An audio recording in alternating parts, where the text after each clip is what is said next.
Hi, I'm Vadd, and if you just started Satisfactory and have no idea what you're doing, this guide is for you. In this video, I will be taking you, a brand new player, from day zero all the way to coal power, step by step. No confusion, no wasted time, just the exact path you need to get your first real automated factory running. We're going to start in the options menu. Under gameplay, I have creature hostility set to passive, and I have keep inventory, keep everything. This means that I'm not going to be messing around with the wildlife and the creatures, and if we die, we will keep everything. Under the controls, I'm using the controller there on the controls, which means this is a great guide for console players. You can also see under controls there, I've turned on one-click building. Further down in accessibility, I've raised the field of view to the maximum, removed camera shake and motion blur, and all the way at the bottom, here under hologram color, I've changed the color here on the left to be the color white, just a blank white color. There's a default color. Yours might look a little different if you don't change the hologram color to white. Those are the only big settings I've changed. Select new game. There are 4 starting biomes. They are all on the same map. For your very first run, I think the 2 best biomes are the grass fields here and the rocky desert. These are excellent start locations. If you come back for a future run, I think the Dune Desert is a great second run location. The Northern Forest has a very charming experience, but also I find very challenging. You build in the Northern Forest, I almost always feel like you have to build vertically, and I don't always want to do that. I don't recommend starting here. The tips I'm sharing will work in any starting location, so pick the one that you think is best. I will be starting in the grassy fields, as I have a specific spot that if it is genuinely your very first time starting from, I really want to encourage you to build there. You can build anywhere you want, but I've got a good spot picked out. Again, you can follow this guide from any of the start locations. We'll be starting in grassy fields. After picking your starting zone, you have an option here to skip the intro. Do not click this. Okay, leave that unchecked. We want to start together at tier 0, so we're all working on the same playing field. You have an option to skip it on future runs. Maybe that makes more sense. I think tier 0, this intro, is pretty good teaching you the buttons, but kind of leaves some things out that we're going to cover. So we will make sure that we do not have this box checked. Do not enable skipping the onboarding process if this is your first run. We want to do this together. This is the confirmation screen, just to double check. You're in the right zone, you like your starting area, you like your name, and you have skip onboard set to no. If you want to change the advanced game settings, it'd be like turning on God mode and creative mode. It'd be disabling achievements and doesn't really apply here. So we also have that obviously set to no. We made it. Welcome, welcome, welcome. Congratulations. You are the 3rd in your region to survive planetfall. We're going to follow the on-screen prompts here early on. We're just going to go ahead and look around, open our inventory with the letter Y there on the left. We have one thing in our equipment slots here. Right at the top of the inventory, it has equipment shortcuts, and below that, all items. All items are actually your inventory, and equipment shortcuts here at the top are Satisfactory thinks that this is the thing you're looking for in this moment, so it's going to show it to you here. This is a very important thing we're going to do here. We're going to go ahead and open up dismantle mode. We're going to use this a lot, so remember this key here. We're going to go ahead and dismantle the drop pod. Before we dismantle it, you can already see it gives us 10 of a resource right under what we're dismantling.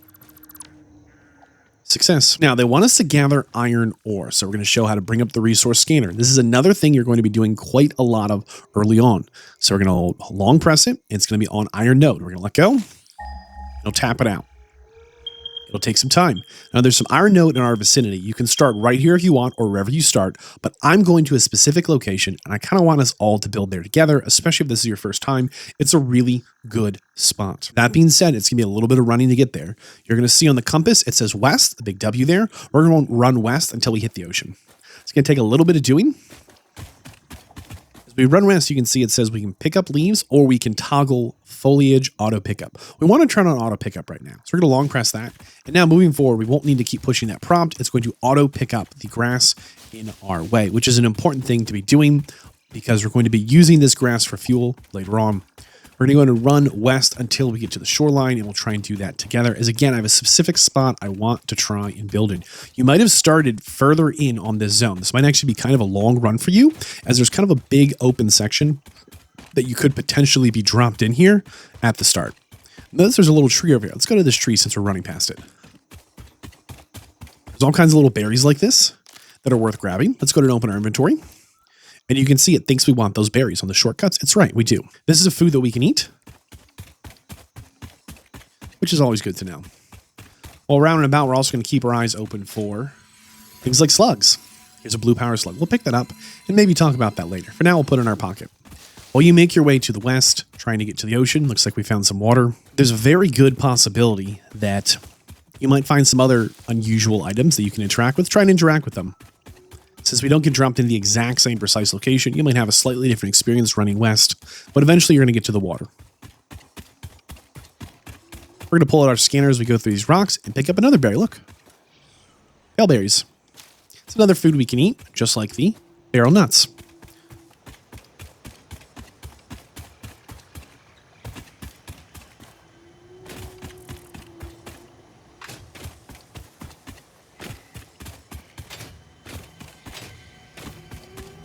Around and exploring, sometimes you can hear these items as well. Mercer spheres. We're going to go ahead and pick these up while we're on the way. All of these items have a use. We can't really use it right now, but they're worth exploring. We took some fall damage there. No problem. We can go ahead and equip our berries, pull it out, and eat it. That'll heal us. So you see we found another patch of the water here. We're getting close to the build spot. We're just going to follow the water. Once you run west and hit the water, we'll just follow up, keeping the ocean on our left until we get to the spot we want to build in.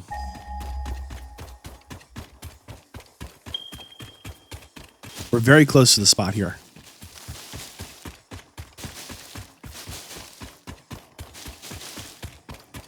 We'll pick up what we can. We'll keep running, keeping the ocean to our left, having run west to the ocean, and making our way.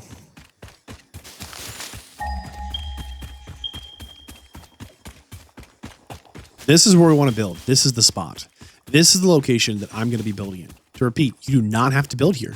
You can build anywhere you like. You can build right where you got dropped down. I think this is a really good spot to build. One, I like having a view of the water. Two, there are very important resources all around us that we haven't discovered yet.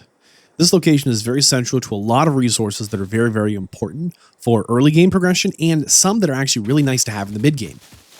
Later on, you might decide to build some trains and some other fancy things, and it's really nice to have just some open space you didn't build on in the early game, especially over the water here. You're going to be able to build up and build down if you really want to. Right now in the beginning, though, we're not too worried about that. This is the spot we want to build. So our first objective here is to gather some iron. See, as we push the scanner, it not only lights up on the radar on the top, the little doodar, your dude's radar, but also, as we get visually closer to it, the resource node itself has a blue flash. It lets us know we're in the right spot. We can look down on it and see this is a pure iron node. You can see this is iron ore and it says pure. Your node might say something different if you didn't follow me here. We're going to go ahead and mine about 100 of this iron ore. It's important to understand the node purity system. Basically, a pure node is going to provide more resources, and impure mode is going to provide less resources. So one of the reasons this is a good base location, there's a number of good nodes close by. You can see on the left how much iron ore we're getting, and you can see it's a very, very slow process. We're going to get about 3 ore a swing. There's our first 100 iron ore. We mined it all by ourselves, which is the most inefficient way to do it by hand. So we're going to try and minimize that as much as possible. We're going to go ahead and build our first building here with the build menu. You can see there on the left. This is a menu we're going to be using quite a lot. We're going to go ahead and build the hub first. This is a great structure. You can build it anywhere you like. It's something that you can always move later. For now, I'm going to build my hub structure just up here. You can see I have this white outline like I talked about earlier, and on the bottom middle, it says snapping. We almost always want to be building with the snapping enabled. So I'm going to go ahead and snap it and see that not a lot changed. Okay, I can rotate it, and now you can see it's kind of rotating to certain snap points. If I let go of that snapping, I can still rotate it.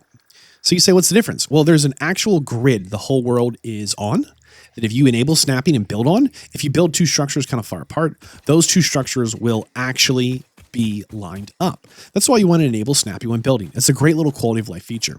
So we're going to go ahead and place down the hub anywhere you like. I'm going to build mine over here by the water. I think it's a nice spot. We might change it later. Okay, I picked the terrible spot because I can't get into it easily because of the elevation. We're going to go ahead and open up our dismantle, and we're going to dismantle it. Something to note here is when you dismantle and move things, you get back 100% of the resources. There's no cost to dismantling. You'll get back everything that you put in. You're going to be able to dismantle things and move them around all the time. Look, here's a better spot. This looks more flat. We can just walk right on. Perfect. Let's interact with the exclamation points first. This here's the hub terminal. And on the right here is the crafting bench. We're going to spend a lot of time here early on, but not forever. Hub terminal, here is tier 0. We're going to go ahead and select this milestone. It's going to show us what it unlocks and the cost. Once we select the milestone, we'll back out. You can see the top right is going to cost us 10 of those iron rods. We'll go to the crafting bench and we'll make all the iron we picked up into iron ingots. All of it. Every single iron ore we picked up is going straight into being an iron ingot. All of them. It'll take a second, take a sip of your drink, turn on your favorite podcast, throw me up on your second monitor. I don't know, do something. You got a little bit of time here. I do think that Satisfactory's weakest part of the game, the thing that is the roughest, is this onboarding, because you spend a lot of time doing things that you won't actually do later on in a major way like you do early on. And I think it's a little bit intentional, this friction, because it's forcing you to start recognizing some of the items and some of the habits you need. For example, we built that first hub in a bad spot, so we moved it. For example, we're making these iron ingots, but it's kind of like slow and obnoxious to do it this way. This doesn't feel like the most fun thing in the world. And trust me, this isn't what we're going to do forever. This is just the early game. So we do need iron rods, about 10 of them, but we're going to go ahead and make 20. You can see it's a 1-to-1 ratio there, that for each iron ingot, for each iron ore, we got 1 ingot, and for each ingot, we are getting here 1 iron rod. Not everything's a 1-to-1 ratio. I actually made 50 rods. I wasn't paying close attention. We'll make 20 iron plates as well. You can see here it's a 3-to-2 ratio. You don't need to memorize these ratios. The only thing I want to highlight is that even though all these things have the same name, iron ingot, iron plate, iron rod, they have very different costs associated with them. Let's interact with the hub terminal. We're going to use the items here to upgrade. Now notice again, here's our inventory, and they're all items, but it immediately said, here's what we think you need. Here's the relevant item.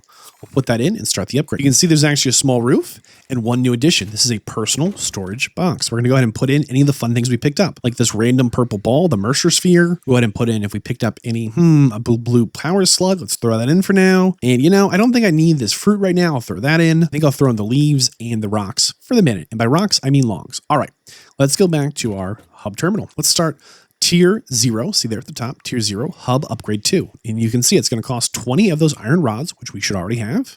And it's going to cost 10 of these iron plates, which we should already have as well. We're going to go ahead and upgrade these. And our Hub Terminal got another upgrade. Let's go see what's in this little building here. This is fun. Whole lot of nothing. That's okay.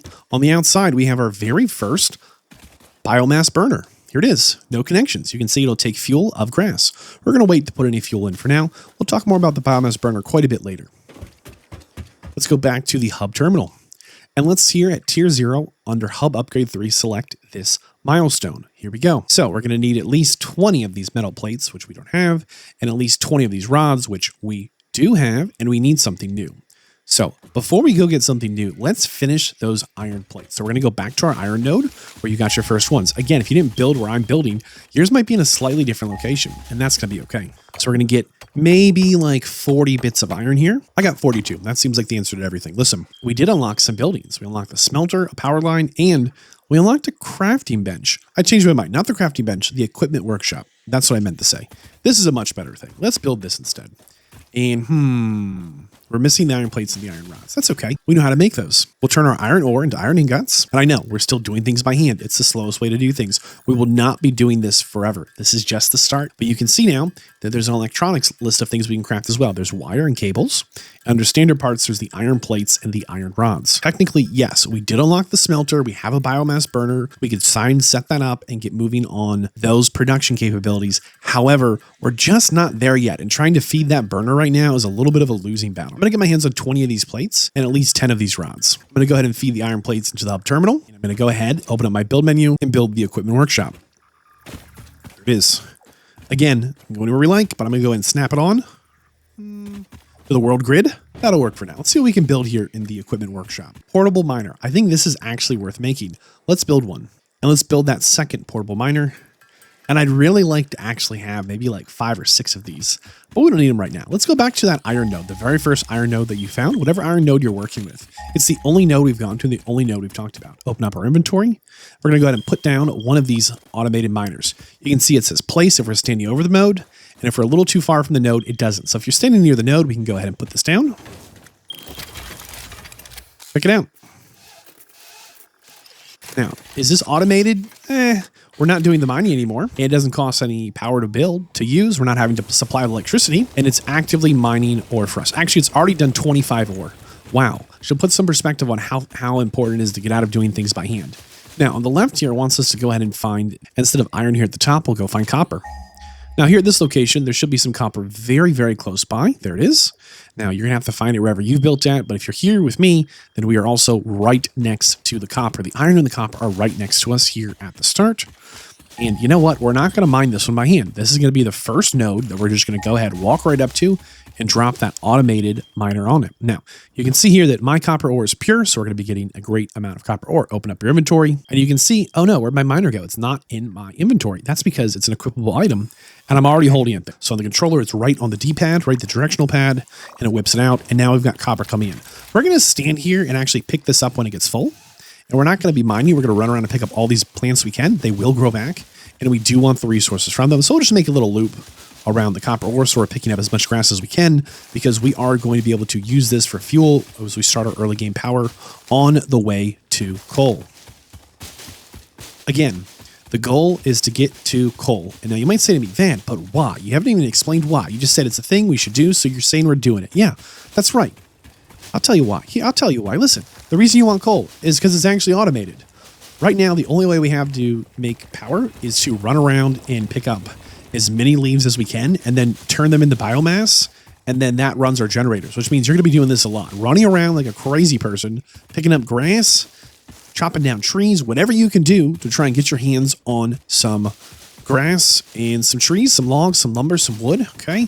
So you can keep your production running because you need these leaves. You need this lumber for the biomass, and you just don't want to be doing this long term. Maybe you do, and then I'm wrong. Okay. Maybe you're just, you just love picking up bushes off the ground. Who am I to make that decision for you? You like what you like. Bottom line, coal is the first power source that gets it automated. Now notice our miner here isn't mining. Well, it's a clue. It's full. It stops at 100. Pick it up. It'll keep going. But 100's plenty for our needs right now.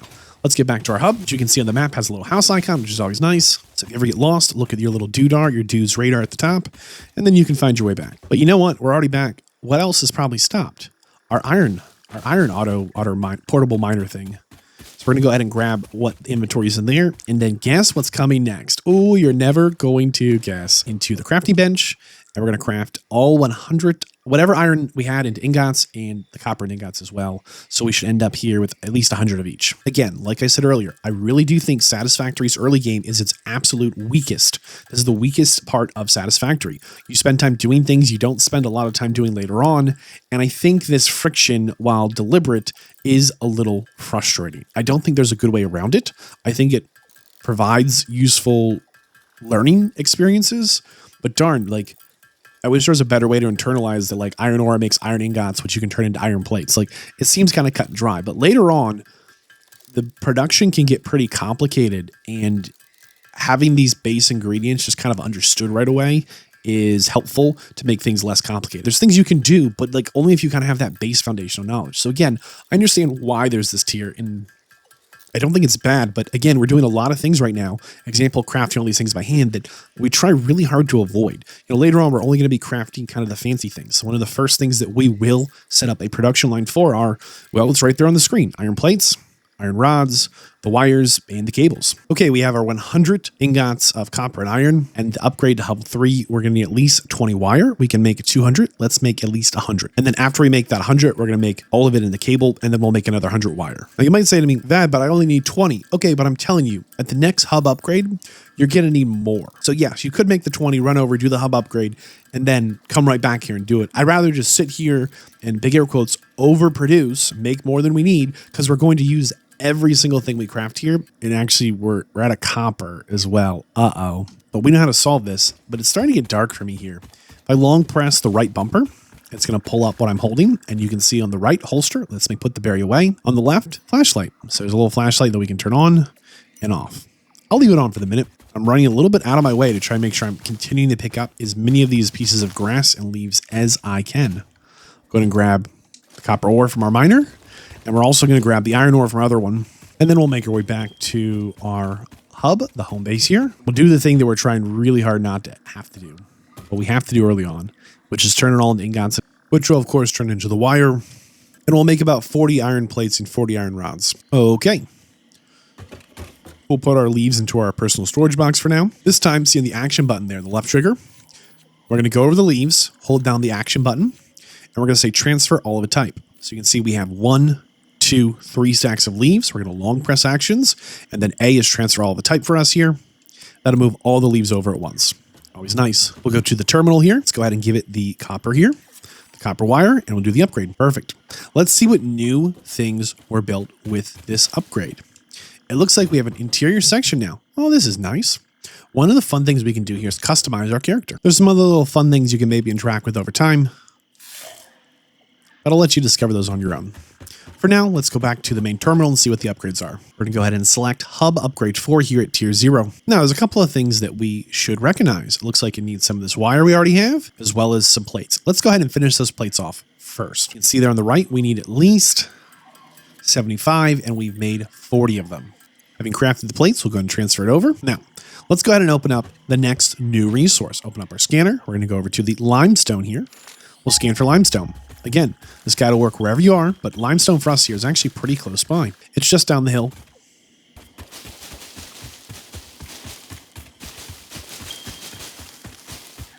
Here's our limestone. It's also a pure node, which is a clue we're probably going to get some pretty good limestone here. We're going to put down our driller, and we'll stay here and pick up leaves while it drills.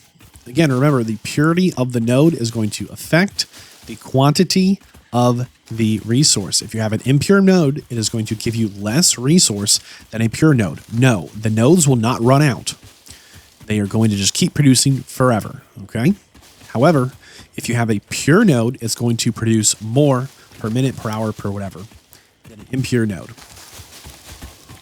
Pure nodes are kind of rare, but one of the reasons this first location is a pretty good starting spot is because all three of the first nodes closest to this location are all pure nodes. It means that if we build something here, it's going to have a lot of longevity to it because these nodes are going to have value for any time we want to build something that needs these items. Ours is full. We'll grab 100 limestone. We'll head back to our hub, back to our base, and we'll see what we can turn the limestone into as we continue to go out of our way to be picking up these grass and leaves.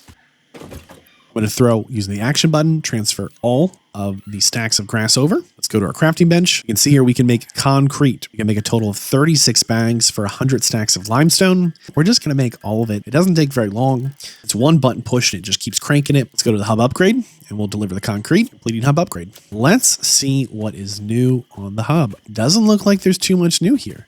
That's okay. Let's go ahead and see what the upgrade needs for the hub terminal. So this next upgrade at Tier 0 is going to unlock a miner, a storage container, and more inventory slots. And we're going to select the milestone. You can see, actually, we know what all these things are, and we have almost all of them. The only thing we need are those rods, which we know how to make. Let's see if we have enough here. Just barely. Hub upgrade 5 complete. Let's see if anything new got added on. We'll take a little look around. Oh, look, they added in a second biomass burner. That's nice. We're not going to do anything with this right now. We'll talk more about the biomass burners later. You might have also noticed that the interior has been expanded as well. Have fun exploring that. Let's go to the hub terminal and check the Tier 0 Hub Upgrade 6. You can see it unlocks biomass, the biomass burner, inventory slots, and space elevators. Very exciting. We'll select milestone. We're going to go ahead and feed in as much of this as we can.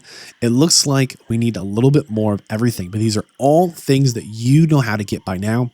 I'll see you on the other end. Here at Tier 0 Hub Upgrade 6, this is the first one that's a pretty big hurdle, I feel like. Up to this point, we need like 10 or 20 of this, but we needed 3 full stacks of 100 and 50 of that concrete. This one was pretty tough. If you made it here, great job. Pat yourself on the back.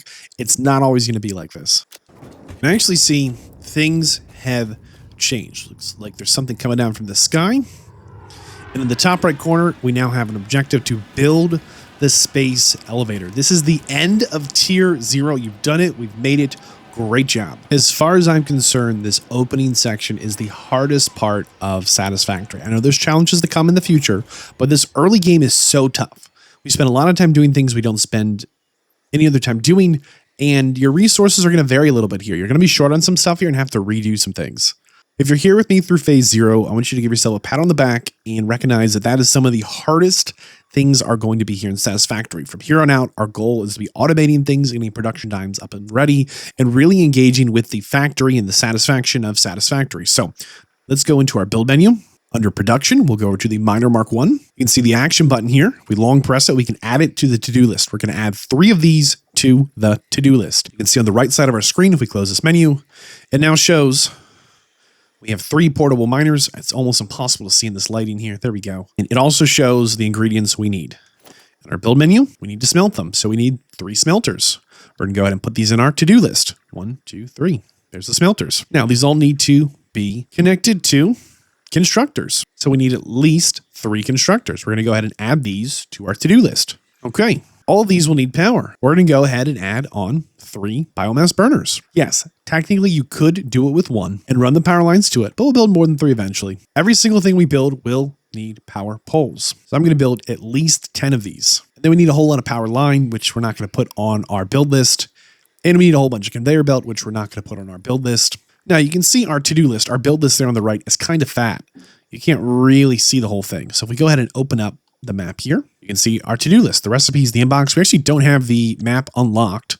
For me, it's one of the menu keys here on the controller, but it shows the to-do list. And it actually shows right now I have the cable, wire, and concrete to build everything. But I'm short on portable binders, iron plate, iron rods, and reinforced iron plates. But that's not true because the portable binders are already on the nodes we're going back to, which means I just need reinforced iron plates, iron rods, and iron plates. Let's see how we would make those. Go to our crafting table. Reinforced iron plates require iron plates, and they require screws. Well, we don't know how to make those. Let's just go check out the screws. Looks like screws need iron rods. Okay, let's go ahead and make enough screws to try and make 6 reinforced iron plates. Then we'll make the iron plates, the reinforced iron plates here. Let's go to our iron node to set up our first little line. Remember, if you lose track of your nodes, you can always open up your scanner and scan. You probably built on the one closest to your base, and if you didn't, what are you doing? Why would you do that? Now, we're going to open this up, and we will pick it up. Here's our pure iron node. We'll go into our build menu. Production, we'll put down 1 miner, mark 1. Again, we're going to snap it using the snapping key to get in the habit of doing that to our world grid. Okay, that looks good. And our first building is completed. Now, we go into our build menu. We're going to go into the power. We're going to go ahead and build 1 power pole. Okay, I'm going to just put it right next to it. Doesn't really matter where, as long as you can build it. There we go, that's good. And then each power pole, if we go into our build menu, needs a power line. We'll connect the power line first to the structure and then to the power pole. You can see it shows 0 of 4 connections. After connecting, it shows 1 of 4. Perfect. So we officially have our very first miner. We're going to go into the miner. It's going to automatically pull out iron ore. Once it has electricity, it's connected to this power line here and the power pole. We're making really good progress here. So it's come to my attention. I put it on backwards. I don't like the way it was facing. I'm going to turn it around. You can actually see that green box is where the resource is going to come out. I want it coming out this way, I think. I don't know. I might change my mind again and move everything again. This time, let's build from our build menu. We can long press the left bumper here, and I can go ahead and get that power pole. I can long press again and go over to the power line, connect to the structure, and connect to the line for a connection of 1 of 4. Everybody's happy. Now, you can see here there's this yellow indicator light that is flashing red and yellow. It's a little tough to tell the colors, but right now it's flashing red and yellow. We'll talk more about indicator lights later. At a glance, I just want you to know that most every machine has one. Go into our production, and we'll put down the smelter right here. Now, it does clip right on. Do not do that, okay? We're going to use the world clipping. You can see there's a little dotted line, and we're going to make sure that the input and the output line up. So you can see here on the right, that teal green color is an output, things going out, and on the orange on the left there is going to be the input, things going in. And if I turn on snapping, I know that these line up because I have that nice dotted line and it holds it in place here. And we don't want to put it too close. We want to put it just a little bit away, not a lot. That's done. We're going to go into our menu, power pole. We're just going to get in the habit of building a power pole for each structure. Do you have to do it this way? No, we're going to connect the power line to the power pole. 1 of 4, and then we're going to connect these 2 power poles together. Here's 1, and here's the next one. Okay, everything's connected. And again, you can see the indicator light. If we climb up, we can get a closer look. Is currently right here. It's flashing kind of an orangey red yellow. It's having some problems. Nothing we need to do about it right now. We're going to go ahead into the constructor and build this next. And again, we want to line this all up. So you can see here we have a orange line with the input and the teal line on the right with the output. I'm going to use the snapping so I know it lines up nicely. There's a creature in the way. Please, sir, move. Please move. There we go. Good enough. Let's go ahead and get a power pole. Get in the habit of building these. Line. Connect the power line to each structure. And connect all the poles. All right. So far, so good. What does this need now? We need the belt. Go into the conveyor belt. You can also get it from your build menu. We want to make sure they all connect. So you can see we have input and output lines all lined up. Another way you could see this, you can see these 3 little dots. 1, 2, 3. 1, 2, 3. 1, 2, 3. They're on the outside. 3 here. 3 here. This is an input. And the outputs all have this kind of half shape here with this teal color, right? almost half a pentagon or something, right? Some kind of a gon. Anyhow, we'll put the conveyor belts down and you can see the lines continue. And we can actually look at them visually and see it's going the right way. And if we're still really confused, we can jump on and just ride it where we think it should go. All right, let's go ahead and connect all of these lines together. Now, the only thing this is missing, yes, the conveyor belts are moving, but remember all the indicator lights are flashing? Well, there's no power to this structure. There's no power at all. So let's go into our build menu, go into the power, biomass burner. We'll be building our very first biomass burner. Very exciting stuff. This looks good. Now, we're going to connect to this biomass burner with the power lines again. So here's the power pole. We'll put this down first. We'll go ahead and do our power line, get in the habit of going one structure to each power line, to power pole, and we'll connect this power pole to this power pole, and there's no electricity yet. Why? Because this needs fuel. The biomass burner needs fuel. Let's go back to our hub. Pull out all of the leaves you have been harvesting. Transfer all. Go over to your crafting table. It is time to turn all the leaves into biomass. It does not take long. It's a very quick thing to do. Biomass is how we're going to be at the very beginning here, powering our machines. The reason we want to be using biomass and not the raw leaves is it is more energy efficient. We're going to go ahead and bring some biomass leaves to our electrical unit right here, the biomass burner. It says no fuel. You can see relevant items here as the biomass leaves. We'll throw it in. And you can see it shows burning fuel. You can see it says production 5.2, consuming 5.2. We need to now turn on this production line we have started here. You can see our indicator lights are all flashing except for one that's green. Why is this one green? Well, it's because this miner actually knows what to do. It's going to start pulling out iron ore and throwing it into this machine here. But this machine here is flashing. It's got a problem. Well, let's open it up. It doesn't know what to do. Is it supposed to be making iron ingots or copper ingots? Well, this is iron ore, so we're going to tell it to make iron ingots. There we go. And now it's going to start working. See, it's green, and it's actively making these iron ingots. Well, what about our next machine? What's it supposed to do? Okay, well, we're going to have it make iron rods or iron plates. Let's go ahead and do iron plates first. Congratulations. You do not need to make any more iron plates by hand, as this machine is now actively making iron plates. The thing that you're going to spend time doing now is making sure that this biomass burner has leaves. It's already used up 3 of the leaves. That's going to be the biggest hurdle right now. We're going to repeat this exact process for the copper node next. Here's our copper node. We're going to pick up the portable miner. No problem. Open up our build menu, production, put down the miner. There it is. Open up production, put down a smelter. Smelter's happy. Open up production, put down the constructor. We're going to go ahead and open up the power poles. Make sure we have power poles. We're going to get power lines, connect each building to the power pole. There's 1. There's 2. And number 3. We'll then connect each of the power poles together.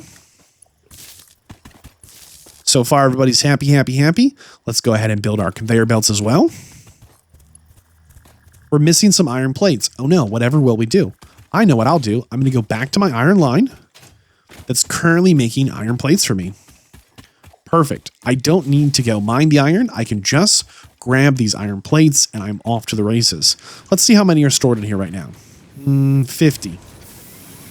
Perfect. Just what I needed. Let's get our conveyor belt built. And let's go ahead and set the ingredients. So this is a copper line. So we're going to go into the smelter and select copper ingots. And since it's copper, we'll go into our constructor and we're going to make the wire. Okay, the only thing this needs is power. We have 2 choices. We can, right here, build a biomass burner if we have the iron rods, or you can actually run the line from one of these all the way over to your original biomass burner.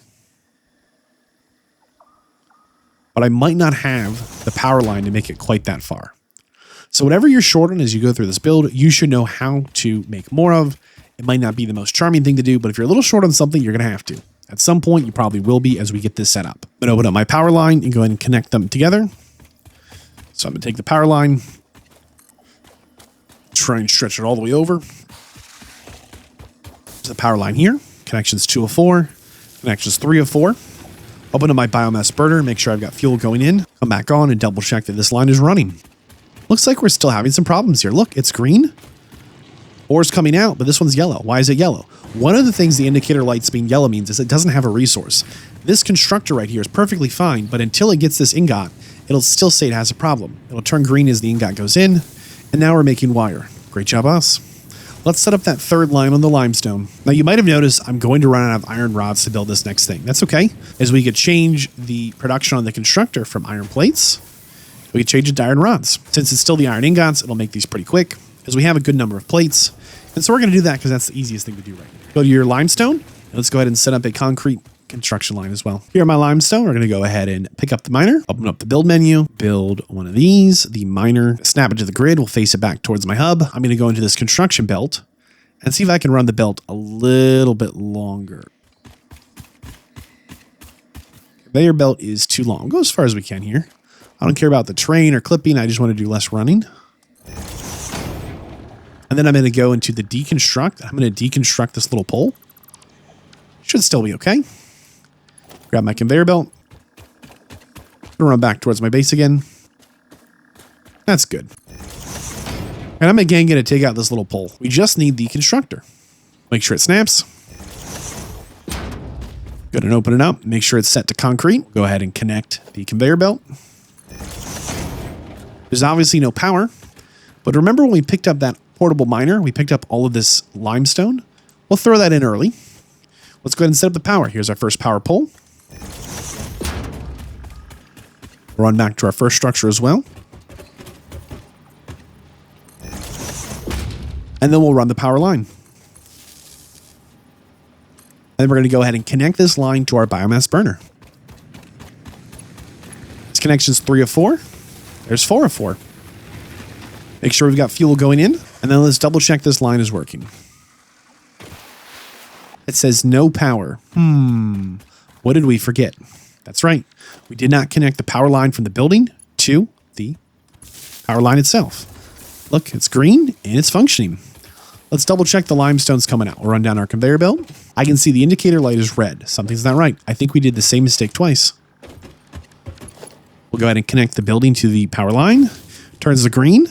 And, oh no, a fuse is blown. Look, it's turned red and nothing is functioning. Let's solve this new problem. Look, it didn't just shut down one of our buildings.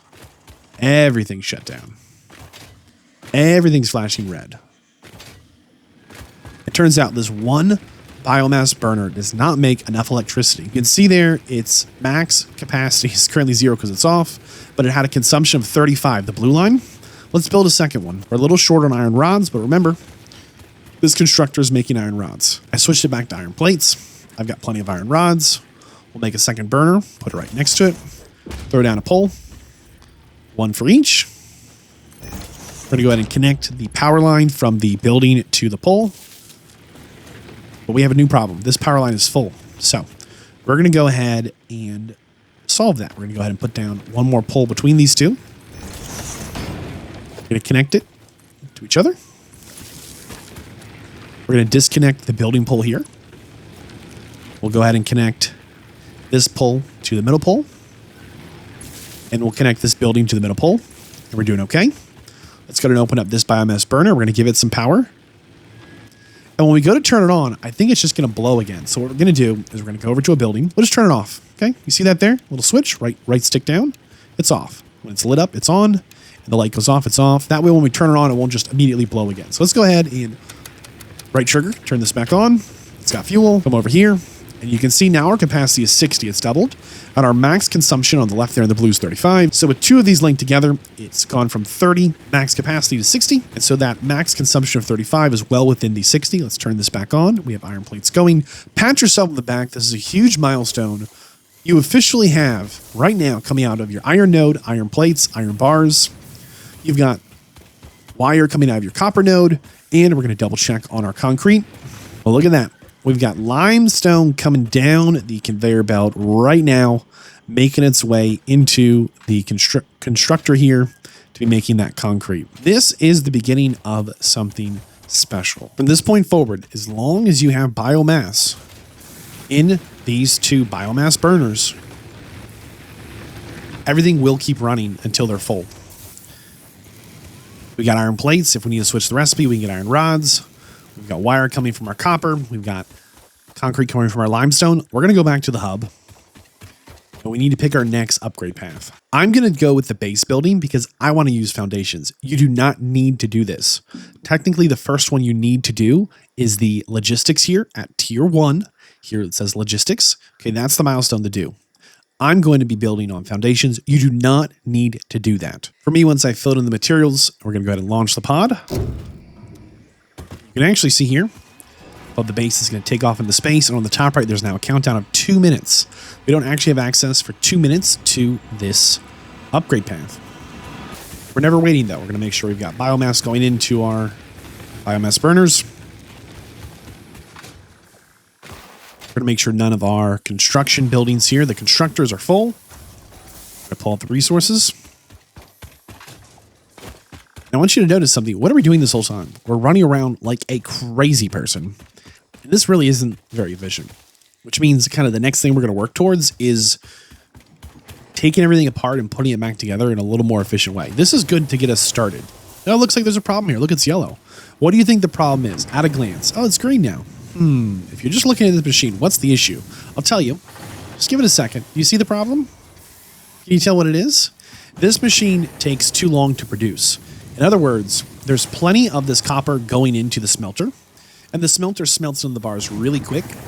But this machine takes so long to make this wire that it's actually backing up the entire production line. Look, we can't keep mining in the miner. We can't keep smelting in the smelter because this machine by itself is slower. It's one of the little things that we're going to fix, we're going to look at, we're going to address in this kind of next phase here. If you didn't go with the foundations, don't worry about it. You do not have to do that. You really want to go with this logistics one next. This is a very important upgrade. Looks like we have almost everything except for the metal plates. Let's go ahead and check on our production line here. You can see once we say that's the thing we're working towards, it pins it on the right. Looks like there's 126 plates. That should be enough. So let's go ahead and switch over our recipe to the iron rods because that's what we need next. Make sure our biomass filters are burning. And this is why you want coal. Because you don't want to spend all your time picking up leaves, changing those leaves into biomass and refilling these biomass burners. But did you notice something? We're not here crafting things by hand. We're going to go ahead and launch the pod. And notice it takes 4 minutes for it to come back. So I'll see you when it comes back. We'll just keep running the loop and make sure we're producing stuff. The pod is coming back down, and this is the first big upgrade we've got here. It's going to unlock some very, very important new buildings that are going to be some foundational items to be successful in setting up our next production line. The touchdown of the pod, we now have access to something new. Let's open up the build menu and just see in the logistics tab here, we can actually build splitters and mergers. We're going to talk more about these later, but that's the main thing that we just unlocked. The next thing I think you really do need to unlock is here in tier 2, the parts assembly. I think those are the first two things you should unlock. Here in tier 1, the logistics for the splitters, and here in tier 2, the parts assembly.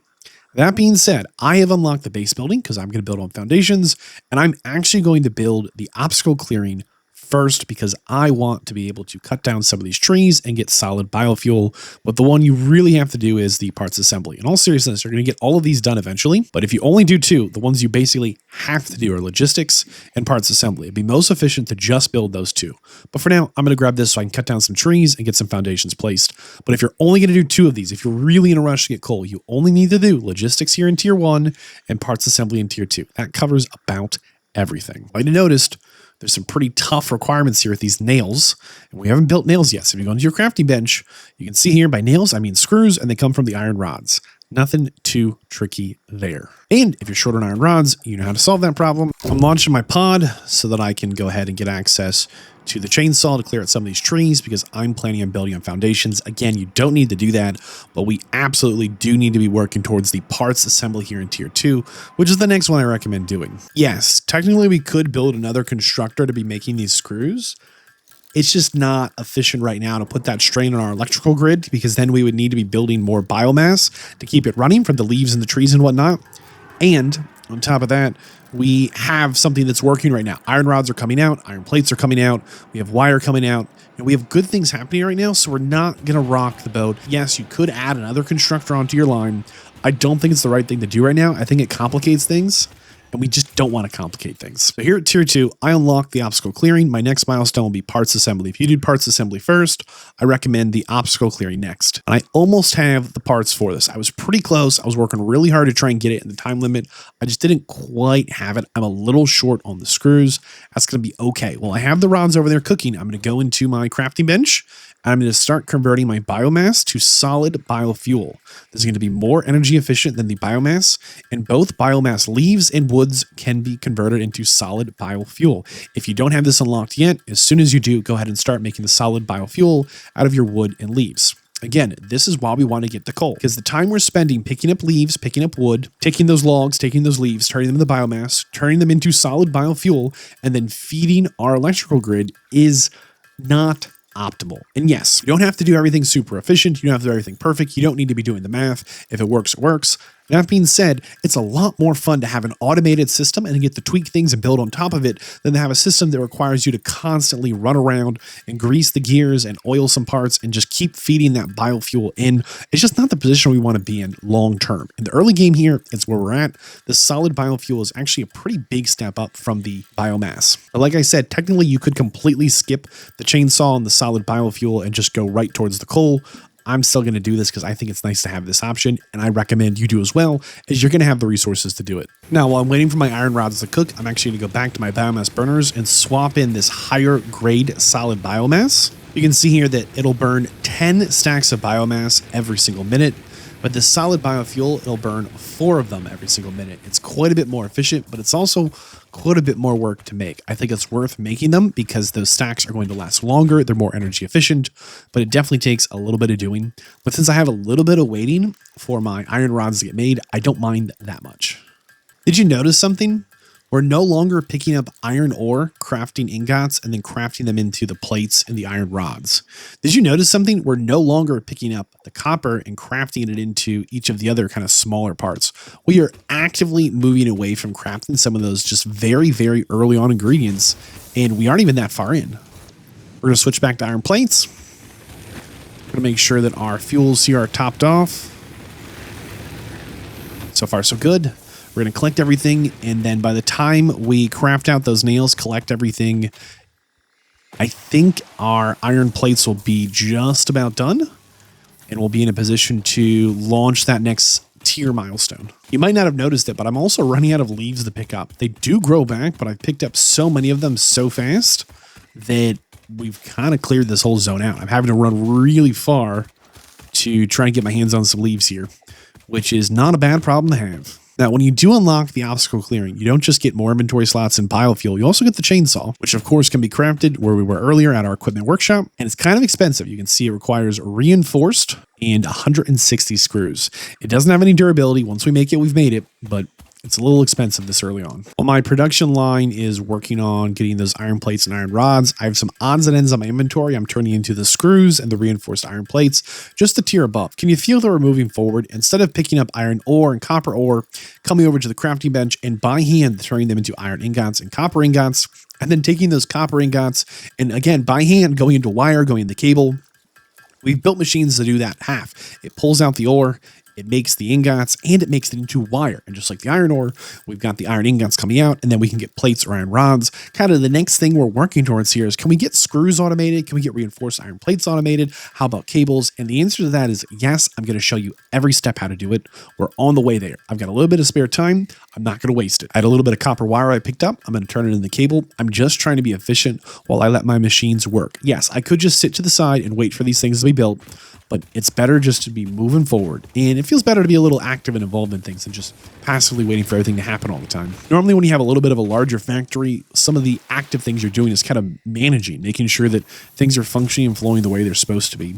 But right now, we're just picking up resources and trying to get things moving closer to where we want to be. I'm going to go to my equipment workshop, going to make this chainsaw, open up the equipment menu, and equip it. And notice immediately it says in left 34. That's because the chainsaw runs on the solid biofuel. There's a chainsaw mode there in the middle. We're going to switch from single to area. We want to make sure that we are using the area chainsaw. So if I just wanted to cut down one of these trees, like I really like this tree here, for whatever reason, this is Marvin. He's one good tree. I tell you what, we can just cut down this one tree, and then that tree would be fine. But actually, we don't care about Marvin, so we're going into area mode, and that means there's a very small AoE But if we cut down one tree, it should cut down more trees. And the benefit of cutting down these trees is twofold.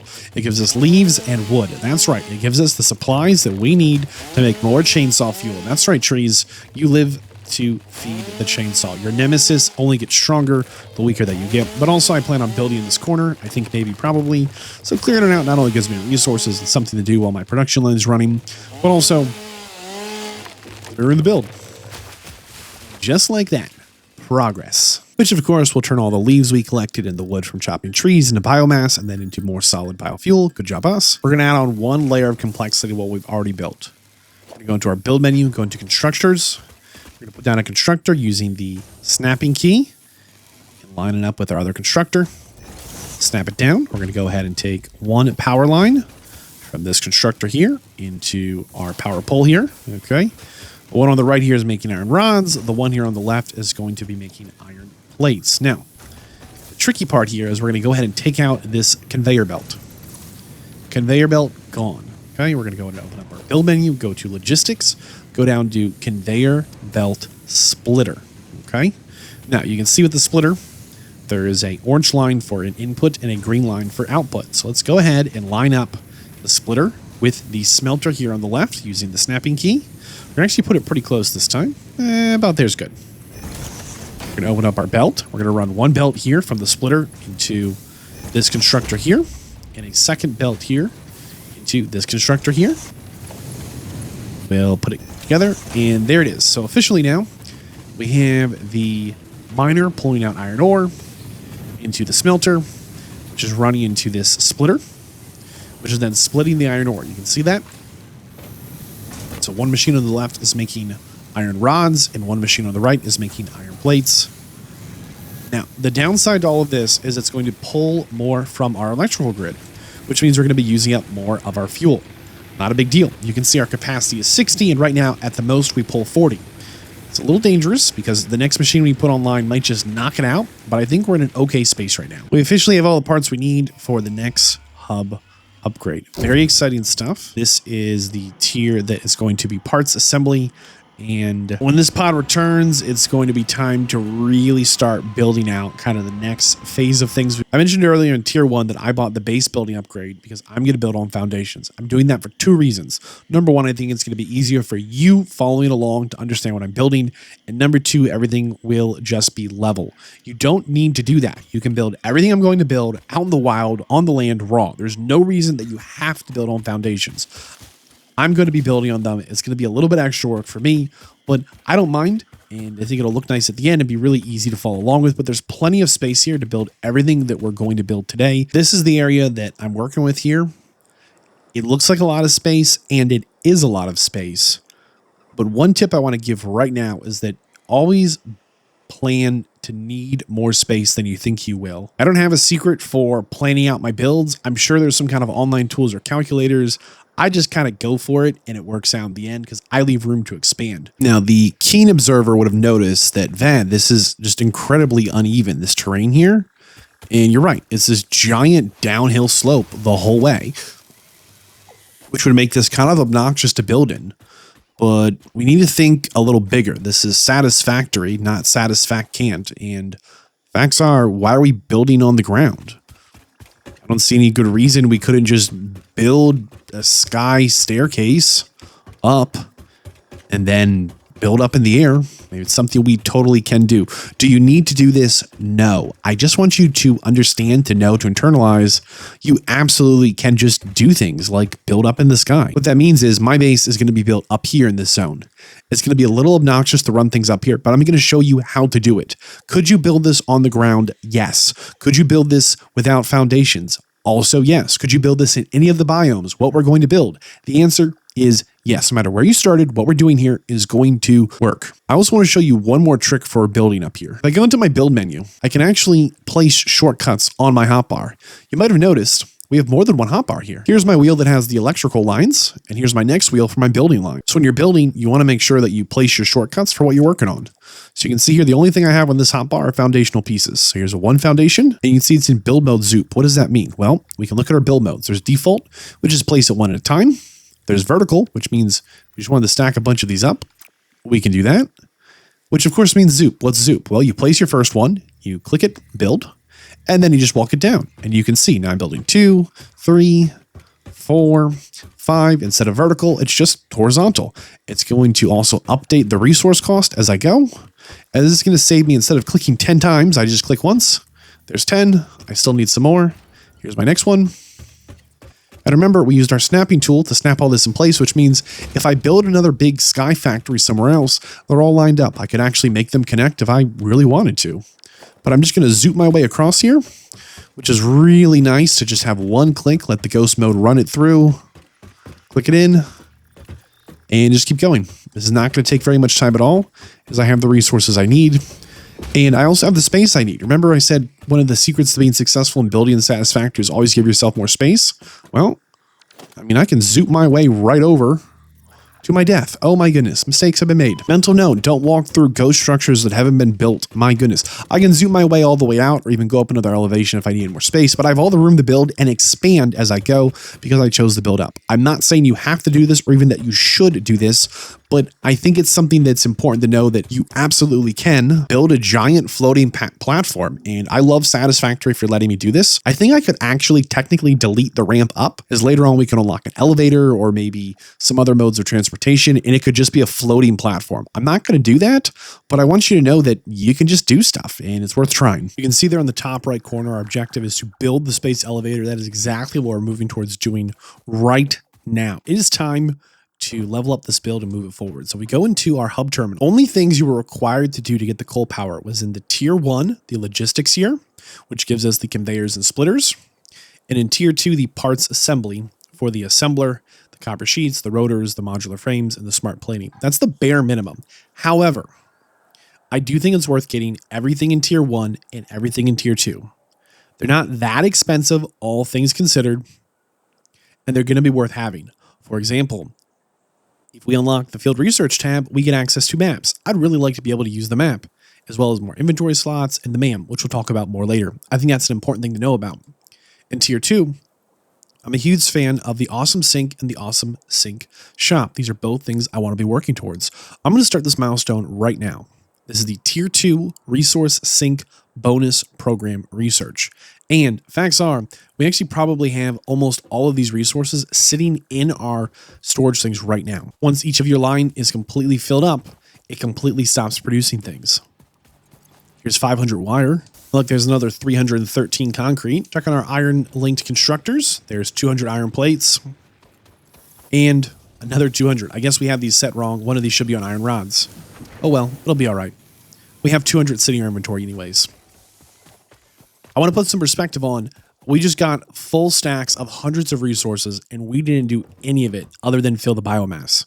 And all of a sudden this research became very, very affordable. We open up our build menu, we can look at the cost of the space elevator. It's pretty expensive. You can see there on the right, on the bottom right there, it needs 1,500 stacks of wire. It needs 400 stacks of the iron rods, 250 stacks of iron plates, and 500, that's right, 500 bags of concrete. The setup we have right now can output that eventually. It'll take some time, but it's definitely doable. However, this is not where we want to be. I'm going to show you how to build a much more improved, a much better, a stronger, a more productive, just an all-around better setup. It's going to be a little bit resource intensive to set up, but it's going to teach us some of the fundamentals of how to build a mega factory. I'm going to be building on top of these foundations. You do not need to do this. You can build it anywhere you like that you have the space. I'm building on top of these foundations because everything's going to be nice and level, and it's going to give me plenty of room to show you what I'm doing in a really clear, concise way. The first thing we're going to build here is an expansion to our electrical power. I know we're going to work towards coal power, but to get there, we're going to need quite a bit more electrical power, and we're going to build that out as the very first thing. Go into your build menu, go into logistics, go down to the conveyor merger and place it on your shortcut bar. Go to the conveyor splitter and use again the place on your shortcut bar. Go over to production and place the constructor on your shortcut bar. Under power, you want to make sure you have the power line and the power pull on your shortcut bar. And back to logistics, you want the conveyor belt on your shortcut bar. We're going to start this build by placing down a storage container and then a second storage container. So far, so good. Remember, the input line has these 3 little dots. And the output line visually has these little half shapes here. So even at a glance, we can know they're facing the way we want them to be. Next, go into your constructor and place one of these down. And we're going to make sure we line these up. They don't need a lot of room. They can be pretty close to each other. Here's a second. After this constructor, we're going to go down and we're going to place a merger, a conveyor merger. This is what we use when we want two different conveyor lines to merge into one. You can see here, there's a teal line and there's 3 orange lines. We want to make sure the teal line is facing to the right. It can be pretty close to this first constructor here. It's not a big deal. Now, this time we're going to lock the hologram. You can see there that lock button. Instead of tap the build, I'm going to long press lock. This lets me actually walk around and make sure it's where I want it. I can definitely see that I have the correct line facing. This is the output line right here, and it's where I want it to be. It's facing away from everything I'm building in the line. I can have my 3 input lines here, the orange lines. Everything is where it should be. I am happy with this placement. I'm going to lock that build in. Perfect. Here's a quick just overview of what we built. We put down 2 containers. After the containers, we built 2 constructors. And then we put down 1 merger. That's it. Nothing more complicated than that. After this merger, open up your build menu. We'll put down a storage container. We'll use the snapping button to make sure it's all lined up. So far, so good. After this storage container, go into your build menu and build another constructor. Use our snapping button to make sure it fits. And it looks like we're a little short on reinforced plates. I'll be right back. While I'm down here, I'm going to stop by the hub terminal. I'm going to unlock the map and the field research here. We'll build 1 more constructor here after this storage. That looks good. So you can see the top-down view again. We have 2 storage containers. We lined up 2 constructors. We made 1 merger, 1 storage container, and 1 more constructor. I'll back out like this in case you want to take a screenshot. I'm going to go into my power poles, and I'm going to give everyone their own individual power pole. So here's 1 constructor. There's 2. And there's 3. Then we'll take the power lines and connect each building from the building to the power pole. There's 1. There's 2. And 3. We're going to go ahead and connect our belts. Let's go in the correct direction from the storage into the constructor. Let's see this one here. Storage to constructor. Very good. If I was less confident in my build, I might have connected the belts earlier. But I was pretty sure that I got this one right. Go. And there we go. Now, on this belt here, I like to build in default because I just don't care very much about the aesthetic of the belt. It looks like this. You might think to yourself, it's kind of ugly. You could choose to build the belt. Instead of in default mode, you could switch it to, say, curve. Now it has this nice sloping curve. Wow, incredible. Maybe you're more interested in like nice angles. Here's straight. Now it's got this nice, almost 90-degree angle. Just look at that. Wow, incredible. Color me sarcastic. If you're wondering why your belts don't look like all the photos, it's because someone's building in default mode and it's me. Okay, I'm messing all your builds up. There it is, default mode, and I'm happy with it. Just want you to know it's a thing. You can change the way the belts look. In there. All right. Nothing has changed from the last photo. We just connected the belts and the electricity, the electrical poles. None of this is powered, and none of this is set to actually do anything. So the constructor on the end of this whole thing, we're going to go into this one, and it has 1 job only, and that is to make solid biofuel. There it is. Now, the constructor on the right, this is how I remember it. The left is for the leaves. The right is for the logs. Left for leaves, okay? So I'll go to the left storage container. I'll go to this constructor, and I'll say biomass leaves. And then I'll go to the right storage container. It's going to be for the logs. And I'll say biomass wood. Let's talk about what this line does. Anytime I come back to base from adventuring, I'm going to put my wood in this storage container on the right, and I'm going to put the leaves on the left. The leaves are going to go through this container here and become biomass leaves in this constructor here. It'll then feed the biomass leaves down the belt into this storage container. At the same time that's happening, any wood that I've placed in the right-hand storage container is going to go into this constructor, and it's going to make biomass wood. And it's going to go into the storage container with the biomass from the leaves. Again, the top-down view, you can clearly see that both the biomass leaves and biomass wood are all going to this storage container here. The biomass is then going to this one to become solid biofuel. One of the reasons this works is because the recipe for solid biofuel is either biomass wood or biomass leaves. Either one will work. That's why we have this middle storage container that's going to mix them all together. But we need to separate out right now in the early game the leaves from the wood ourselves. We're going to go over to this first constructor here and place down our first biomass burner. Go to the power tab. This is the biomass burner. I want to face it so that this input, this orange line, is here facing me away from the burner. That looks good. I'll build another. That looks good. I'll build another. Hey, that looks good. Hey, why not some more? The point I'm trying to make here is you can build about as many of these as you want to build, as long as you have room to expand. There's not a set number you need to build, but hypothetically, I could just indefinitely build out foundations in this direction and just keep building biomass burners. So far, I've placed 7 of these biomass burners. I don't have a set number that you have to build. After placing these 7 biomass burners, we're going to go ahead and turn around and match them up on the other side. So again, we want their input lines to match up, line up here, with a little bit of space in between for a conveyor belt. We can go a whole foundation over if we want. It's your choice. And I'll just line them up. Nothing complicated here. Here's a top-down view of what we've done. You can see here just to the left of our assembly line here, we've just put down biomass burners. In total, I've built so far 1, 2, 3, 4, 5, 6, 7, 8, 9, 10, 11, 12, 13, 14.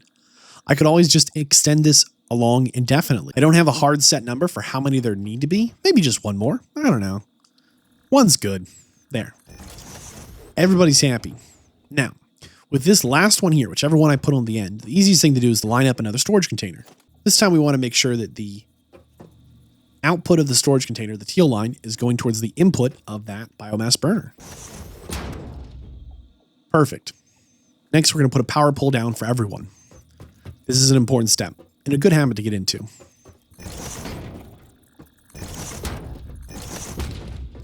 After everybody gets a power pole, they'll get a power line going from the biomass burner to each of the lines. Maybe a future update will change the way you need to connect these, but this is the way I always do it, and it seems to work out okay. Then we're going to connect all the power lines together.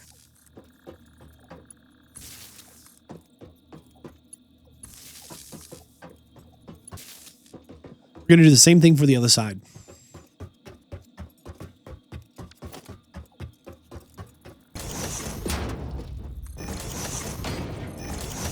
After everybody gets a power pole, we're going to make sure we connect them to a power line. So each biomass burner goes to their own power pole with a power line.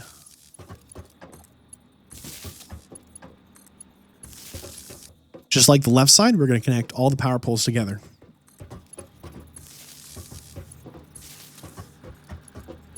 So here's what we've got. We've got the biomass burners. Each of them has their own power line. They're all connected up on one side here. We've lined them all up on the second side here. Same exact thing. They each have their own power line and their own power pole. The only thing left to do is to connect the production side here of the biofuel to the electricity side here and then finish the conveyor belts. I'm standing on top of the storage bin right at the front of the line. I'm going to connect this power pole here from the constructor side to this power pole here on the production side of electricity. They're all linked together. There's no power yet. We need to finish the belt. Let's go ahead and connect the first belt here to the storage container here. Going the right way. Now, we're going to go ahead and build a conveyor splitter. This is when you want to take one conveyor and split it into multiple places. So we're going to long press to lock the hologram here. Okay. I want to make sure that this orange line, the input line here, is going from this side over here where I'm making all the biomass fuel and going into the teal line here, the biomass burners. Okay. So I want to make sure that this orange one here is coming out of this storage right here. Perfect. Okay. Next, we're going to build one of these conveyor splitters for every single split. We're going to use the snapping tool to make sure they're lined up. And we want to make sure that that orange line, the input line, is going down the line towards the end. I'm going to lock this in place and say that one more time. We want to make sure that we're going to build these splitters all the way down the line here, which means each of these conveyor splitters need to make sure there's a teal line, the output line, going down the line, and the input line, the orange line, what's going in, is coming towards it. Don't forget, you can use the snapping tool to make sure they're lined up.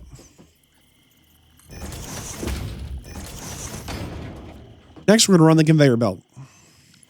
I'll do the middle section first.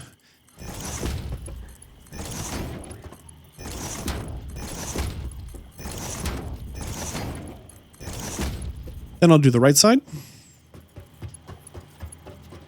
Starting on the front and working my way back.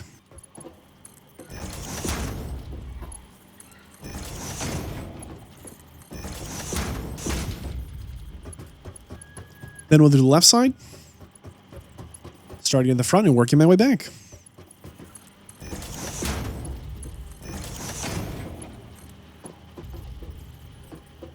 For the storage container, it needs to go from the left here to the right. I'm going to double check all my belts are going the way I want them to go.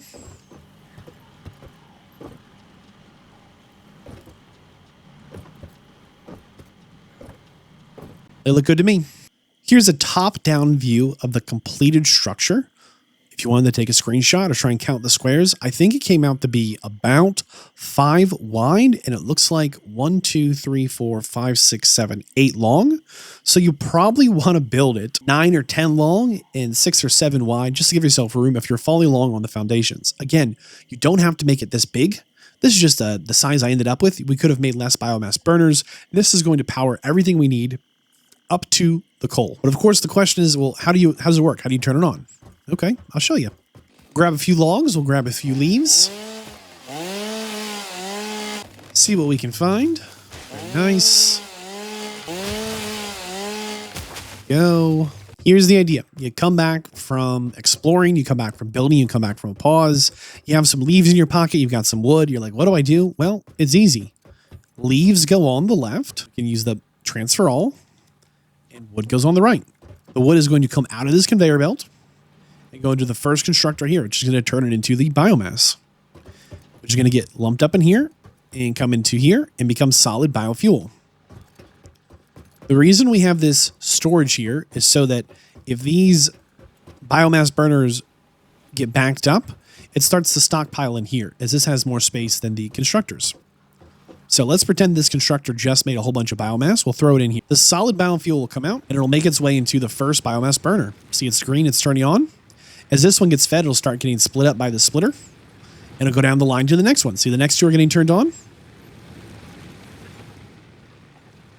These biomass burners, the only thing they're currently powering are the constructors down here, which are actively pushing out the leaves here from this left side and the wood here from the front side on the right, which is getting combined into this constructor here. There goes the biomass from the leaves and the wood, which is coming right out into this constructor, turning into biofuel. And from now on, the only thing we have to do is walk up to these first containers and just dump in leaves here, dump in wood here, and we don't have to think about it again because it is automatically now turning that into the biofuel, which is then turning it automatically into the solid biomass, which is then automatically stockpiling itself up and feeding it out. Our power problems are over for the rest of this build. Congratulations, this is a huge milestone. It's a little bit of one of the biggest builds we've done together, and I hope you could follow along and you feel confident in the next thing we're going to build. I'm going to tell you right now, this is the secret to building mega factories. You break everything down to smaller parts. This is the first small part we built. We together just now built this biofuel power plant. That's right, this is generating the power for our base. Actually, we have one small problem. I noticed that this indicator light was red up here. The indicator light? I never connected this this power pole to the main group. Whoops. It was a small mistake. No problem. There. It should be on and working now. Give it a second. I can see the indicator light is yellow and green. There we go. So yellow was, hey, I have power, but I don't have any fuel. It just takes a second for the conveyors to work. If we open up one of these biomass burners and our biomass are in our solid biofuel power plant, you can see our current capacity is 120. Fantastic. We can increase that capacity by upgrading these belts from the conveyor belt Mark 1 to conveyor belt Mark 2. I'm going to do one final thing here. I'm going to put down one foundation. I'm going to stack it on top of another foundation. It'll be right here. That looks good. And on this foundation, I'm going to put down some power poles. From now on, if I ever need power anywhere in my base, I'm going to try and connect to these core power poles. I'm sure there's a cleaner way to do this. But for now, this is going to get the job done. That's all this is. This little structure here just exists for me to have a clean spot to link up to if I ever need, which we will, more power in the base. So instead of trying to connect to one of these random power lines here and it getting super complicated and messy. When I need power in my base, I'm going to be making an effort to make sure I connect to one of these power poles and make sure these are free in some way. Now that we have our power settled, the next thing we're going to build is a limestone production line for the concrete. This one's a little easier because we don't need to smelt the limestone. We just build the constructor. Place down one. And this time we're actually going to build two. Before we place the power for that building, I want to show you one thing here in the hub. I think this is an important thing to know about and a good time to build it. In the tier upgrade tree, there's something called the Resource Sync Bonus Program. You can see it's here at tier 2. It's the Resource Sync Bonus Program, which unlocks the Awesome Sink, Shop, and a Build Gun upgradable. We're going to go ahead and actually build the Awesome Sink into our concrete line. I'll show you how. We're going to go to Special Buildings, and we'll go to the Awesome Sink here. You do not have to build this. This is just an extra building I want you to know about. I think it's good to build, but it's a little expensive and you don't have to. It's kind of the bottom line, but it's good to know about. I've locked the hologram so you can look at it. It's actually a very large structure, as you can see. It's not only kind of obnoxiously large, but it's expensive to build as well, but there's a reason we build it. Go into your organization menu, grab your storage container, and we'll go ahead and put one down here. Let's give it a little bit of space. Why not? We've got the room. And then for the second one, we'll go to our special buildings and we'll go down to the Awesome Sink and we'll line this one up. Now this building is kind of like obnoxiously big. So we'll put it down over here. We're going to go ahead and connect it to the power. Power line to the structure, to the pole. Run the pole over. We'll connect our conveyor belts next. Now, something we're going to talk about here with conveyor belts. This is a Mark 1 conveyor belt. And we can find it at the hub terminal inside of Tier 2 Logistics Mark 2, where we can get a Mark 2 conveyor belt. You can see the Mark 2 conveyor belt there in the bottom right transports 120 resources per minute. You might remember from earlier that our limestone is a pure limestone node, and I said this would put out more limestone than an impure node. You probably don't know this, but the entire time our limestone has been completely backed up. You'll see it turns on, it's green, and then it flashes yellow. That's because it can't offload the coal on this Mark 1 conveyor belt as quickly as this one can make. Go into the binary, we can see right there, it default unloads 120 limestone per minute, which is the exact amount that the Mark 2 conveyor belts will transport. So by having this Mark 1 belt, it's worked fine this whole time. We've mined thousands of sacks of concrete here, but if we had the Mark 2 belt, we would be significantly better off, as we're basically wasting 50% of this node. Do you need to worry about this? Absolutely not. Play the game at your own speed. But I want you to be aware of it, to understand that in short, the easy answer, unga bunga, better, higher level belts transport better, the end. Like, it's a little more nuanced than that, but that's kind of like the core gist of it. And our miner is constantly shutting off. And that miner turning on and off is part of why when we go into our current electrical grid, it's always fluctuating so much. We have a number of buildings like that are not performing to their best because they have a conveyor belt that is of a lower tier than what they're outputting. You don't need to overthink this. You do not need to be worried about this or stressed about this. The rule of thumb that I play by is if you have a better belt that you can place, go ahead and place it. You might not have a better belt, then you place the one you've got, and that's going to be good enough. I just want to highlight here because the math perfectly worked out that if we put down a tier 2 belt on that pure limestone, it'll perfectly convey that limestone out. On that note, you might have noticed we actually put down 2 of these constructors here for this limestone line. You only really need one. And at the bare minimum, I would do 1 limestone constructor into 1 storage. That's all you really need if you're super duper rushing coal. But here in the early game, trying to get ourselves set up for a long-term game success, I'm more than happy to go ahead and set both of these constructors to be on concrete and run one of them into a storage and run a second one into this sink here. We're going to talk more about the fancy sink here in the near future. Of course, you might have noticed that I built way up here in this big sky platform, which is going to make it kind of obnoxious to run resources up. It's actually not all that difficult. It's just an extra step. I'm going to show you how to do that. But if you're more reasonable and building on the ground and not dealing with this whole kind of up in the sky for your first little base, then, don't worry about this at all. But it's good to know that you can do this. I'm going to show you how. First thing I'll do is I'll set up a splitter for this. So we'll go into our conveyor merge. Nope. We want to do a conveyor split. That looks pretty good. I'll have my orange line coming from my limestone over there, splitting off into these lines here. Perfect. Go ahead and put down whatever conveyor belt you can afford. This is the level 2 belt. You can see it looks slightly different from the level 1 belt. It has this one singular light, a little bit of an edge to it, just a little variation. Not a requirement. I actually can't really afford to keep doing that. So we're going to go back to our Mark 1 belts for now. We're going to take this belt. We're going to switch the mode to straight to make sure we're doing a nice straight line. We're going to do our best to come up here to the edge. In the logistics tab, there's a conveyor lift, and this is what we're going to be using to move our resources. You can see here it's got two ends. We'll lock the first one in, and then it'll give us an option for the second one. Instead of looking up, we'll just look down all the way to the ground. And that should do it. We'll make sure we connect the constructors into the container.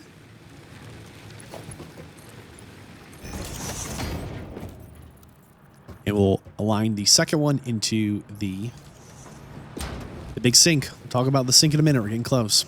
Let's go turn our limestone on. Oh boy. So in this case, it should actually be really, really easy. The only thing we're going to do is get rid of this constructor here. We already have a line going from our miner. And then we can just run the conveyor belt from where it was before straight up to the line. This was the easiest chain to line up and move up to our factory floor, as the limestone has the least amount of complexity to get it into concrete. And it's a pretty straight shot to be able to go ahead and just get it into storage. You can see here that our constructors are currently yellow, which is telling us they have a problem, but the facts are they actually have no problem. They're just waiting on the resources to get to them, and that is their problem, which is kind of like not having a problem. Here it comes, going right up the lift, and it'll go right into our build. If you wanted a top-down view, it's just two constructors into a storage and into a sink.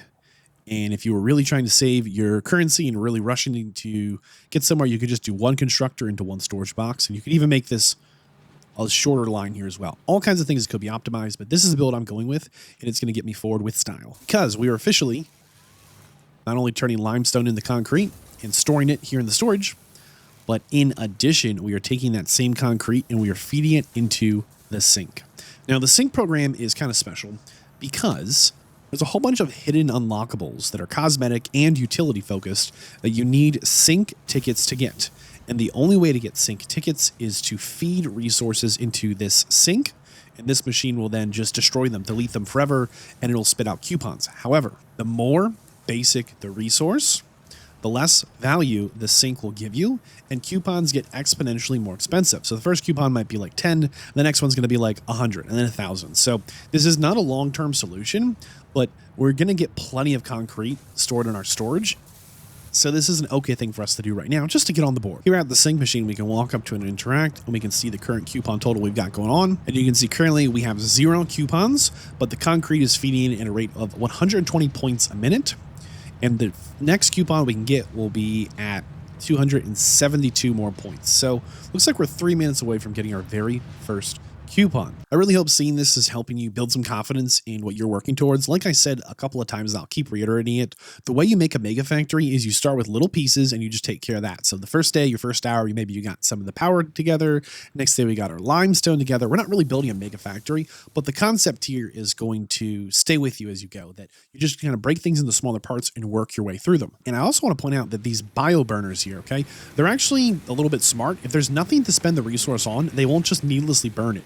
They don't just eat the resources that we're feeding in. So they're actually all backed up. You can see all of them are stacked up and ready to go with fuel, which means they have a full stack of fuel inside of them and then additional fuel waiting on the belt to go inside. So this is a super efficient kind of, even when we get coal power online, battery backup of a sort to keep our base ready and moving for all of its power needs. And again, we can double the power output here if we just upgrade the belts to Mark II. But I want to get too on track of that. I just want to highlight to you, first thing we did is we got our power sorted so we could build cleanly. And we had a place to just keep dumping leaves and logs. And the next thing we've done is we set up this limestone in the sink, as this is going to give us access to stable concrete and starting to get some of those points to get some of those unlockables. The next thing we're going to build is a little bit more complicated. It's nothing we haven't done before, but it's something that's definitely going to require just a little bit more from us than we've done before. But don't worry, it's not hard. I'm going to walk you through every single step. The first thing we're going to place for this next line is going to be a smelter, and we are going to place 2 of them. There's 1, and there's the second. Perfect. We'll set them to copper ingots. So far, so good. After we place down our 2 smelters, we're going to go ahead and place down 1 conveyor splitter. Put our conveyor belts going in.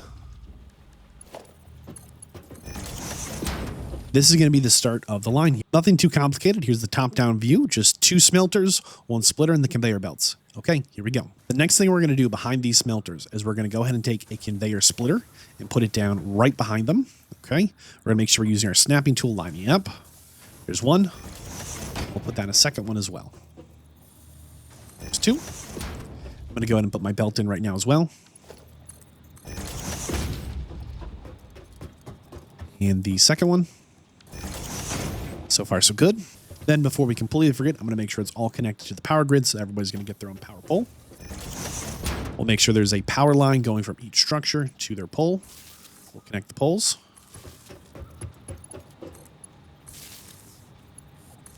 The next thing we're going to do is we're going to go ahead and put down a constructor. We'll put it on the far side first for me.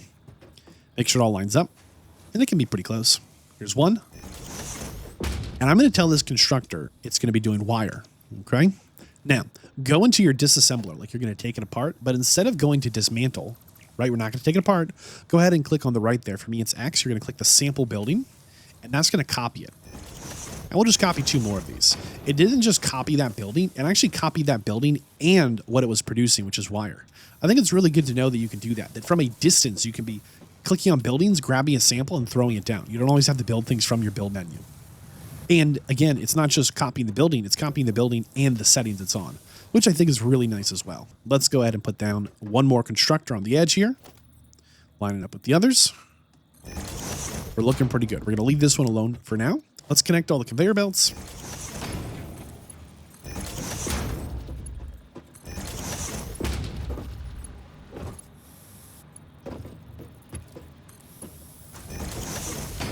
And then here's a top-down view of what we have done, okay? So we have the two smelters right here with one splitter going into them. And then we have four constructors with one splitter coming out of the back of each smelter and then splitting into each of the constructors. That's it. There's nothing more complicated than this, okay? I'm going to give you one big view up here for a second. We'll go down the side. And we'll circle around. We've just put down four constructors, a couple of splitters, and have a couple of belts going on different ways. The only thing we did not connect were these belts in the middle. That's it. Everything else is connected up. I've placed my power poles. I'm going to connect all my power lines. So one line to each pole, one pole for each structure. Is it a little bit overbuilt? Yes. Yes, it is. But I'm happy because I know exactly how everything connects. And everything has power. So these first three constructors are all making copper wire. This last one's going to make something different. Instead, it's going to make copper sheets. We'll leave that alone for now. We'll come back to it later. Let's finish this line. Behind the middle two constructors, we're going to make two more constructors. Both of these constructors are going to be making wire. By wire, I mean cable. Connect the lines for our conveyors. We'll make sure everybody has a power pole and power lines. And here's a top-down view. So we have one splitter here going into the smelters. Each smelter has a splitter going behind them, going into two separate constructors. Then we've added on two more constructors back here for the cable. We're going to add on a conveyor merger. We're going to be merging conveyors next. That looks good. We're going to merge both of the cable lines into this merger.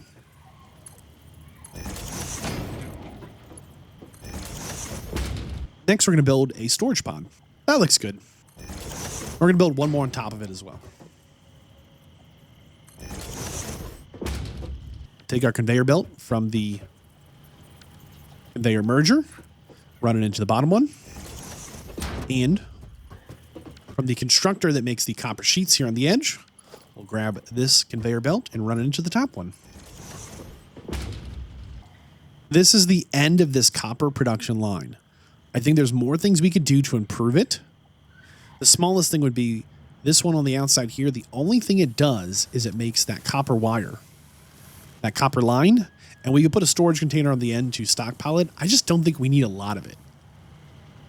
This is going to get you through the early game and carry you into the beginning of the mid game with the setup. And it's the second thing we've completed here.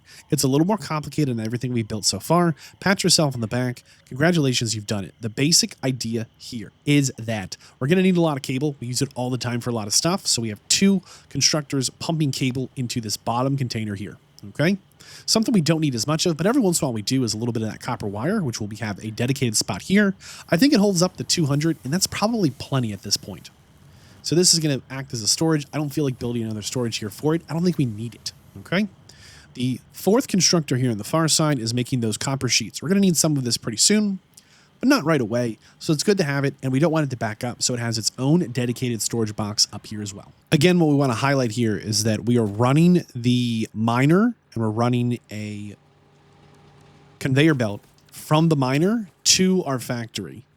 This might not be the most efficient thing long term, and depending on where you start to build your factory floor, it might actually be pretty obnoxious to do. For me, I kind of built up, and then I actually built directly over the node, which was a bit of an interesting choice. Bottom line here, this node is running all the way. This is our original copper node right here, and it's going to run all the way up this conveyor belt.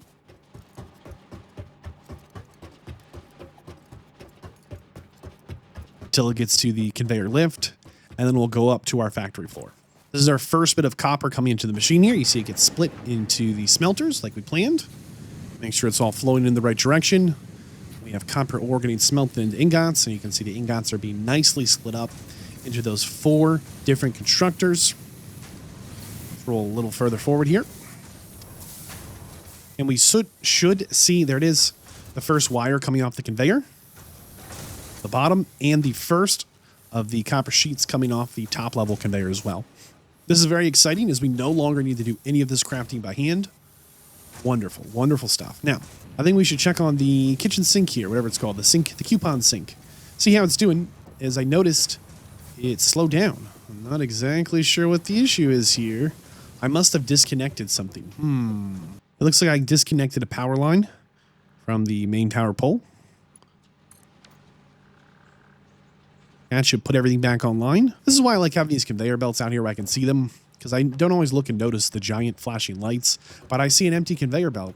One other tip I'll give you since we're here at the conveyor belts is I've been jumping over them, but as your factories get more complicated, you might not want to be jumping over these conveyor belts, because sometimes you can get stuck up in the machines, and then how are you going to get out of here? You might have to respawn. It's super obnoxious. You can pretty much always, with enough speed, slide under conveyor belts. Even having not that much speed. Conveyor belts are just the right height that you can slide under them, which is going to be a safer way to pass through them than jumping over them. It's a good habit to get into, so you don't get stuck going through the machines. Just something to think about if you're having trouble as your factory gets more complex. There comes the limestone on the conveyor, so everything is back in working order, and they'll be back online in a minute. Perfect. At this point, the biggest change from what we've been doing so far is that instead of having the smelters and the constructors at the individual nodes, we are going to the nodes and we're running electricity. So we have power at the miners, and then from the nodes, we're running the conveyor belts up to our main factory floor. That's the biggest change as far as the way we're doing things, right? Is we just want to be able to kind of have everything together and not run all over the map. We're going to build the next big setup. This is a pretty big jump in complexity. By the end of it, I hope it makes a lot of sense to you and you can kind of start to understand why we've done things in the order we have. Each of these builds has gotten slightly more complex with more moving parts. And it is time to get our iron online and running. This is the start of the build. These are all things that we have done before. There's no new tricks here. There's no new skills here. There's just more of them. And sometimes that can be a little overwhelming. All I did was go to each of my nodes for my iron nodes. I ran the power out to them. I ran a conveyor up to my factory floor. I put down one splitter for each node and 2 smelters for each node. They all have electricity linked up, and at my belts all just feed in. This is the start of this build. We're going to move to the back half of this build on the other side of the smelters. This is the output side. We're going to start building mergers. These are conveyor mergers, okay? And if you've got plenty of room, go ahead and space them out so you can see what's going on. I'm going to build mine a little bit tight. You do not need to do this, okay? I'm going to go ahead and lock this hologram. We're going to look at it for a second here. We want to make sure that the smelter is going into the merger, and that the output, this teal, this green line on the merger, is going down the row of smelters. Okay, so this is lined up with the smelter. The smelter is going into the merger, and the conveyor merger output line, this teal green color, this conveyor merger output is running down the line of smelters. That's exactly where we want it to be. Perfect. We're going to build that. And I'm going to do a whole line of them, okay, lining up using the snapping tool to make sure they're all lined up and making sure that teal line is running out. Go. Now on the very end, instead of going out, we're going to turn the teal line down. I'm going to lock this one in place so you can get a good look at it. This is the end of my smelting line, okay? And on the very last one, I'm turning the line down so the output goes this way. I'm going to lock that in place. All right, stay with me here.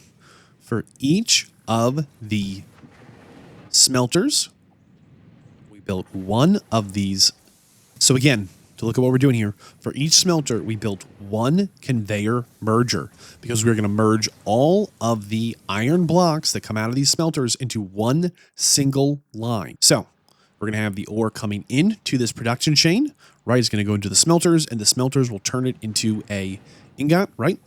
And I want all the ingots running down this conveyor belt all together because we are merging, we are combining, we are putting all of these lines together. Going to line up my belts, make sure they're happy.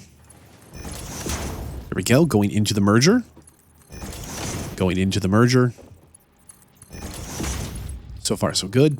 And then we'll get one continuous line through.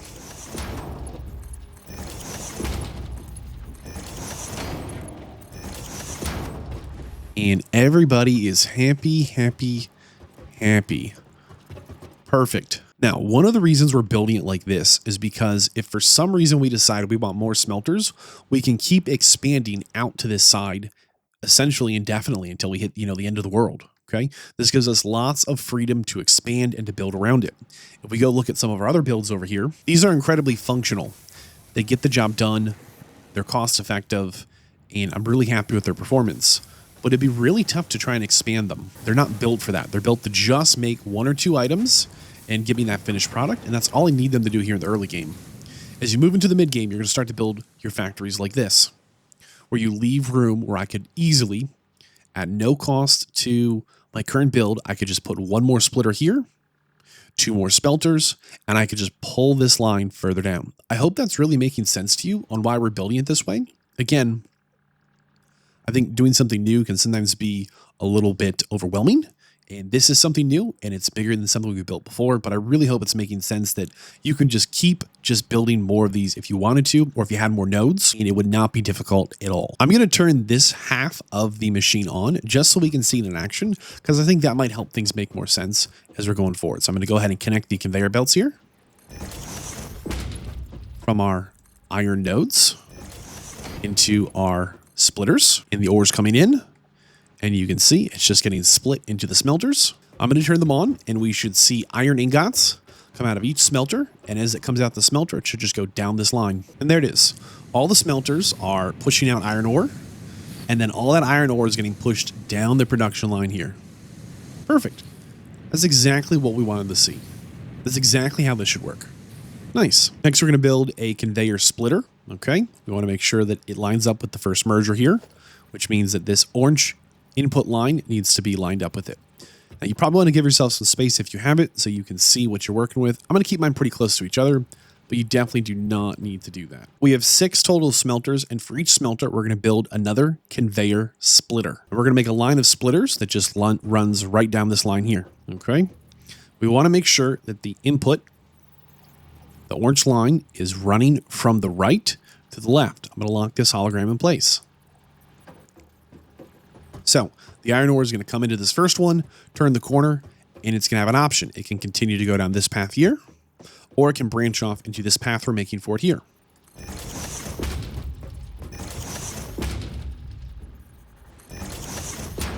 So the idea here, the iron ore is going to come out of the smelters.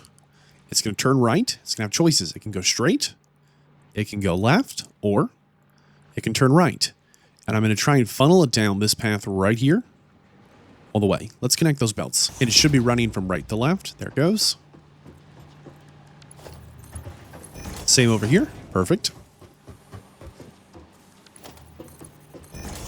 So far, so good. I'm going to connect up these two lines now. Wish me luck. We should see the iron ore coming out of the smelters and turning the corner and going down this line here. Okay, so far, so good. Again, nothing too tricky about this. And you absolutely do not need to put it down as tight as I did, fitting all of them inside one block. I more so just want to show you that it can be done, not that you have to do it that way. And we now need to build the next part of this chain. We're going to go ahead and build some constructors. I'm going to line them all up, locking the hologram to make sure it's going in. There it is. There's two. Each of these little blocks here, the mergers and splitters, you can see a splitter goes into each constructor. I haven't connected them yet, but they're all going in the right spot. And they seem to be lined up. Let's go ahead and get their electricity working. Make sure we tie our power lines to our power poles.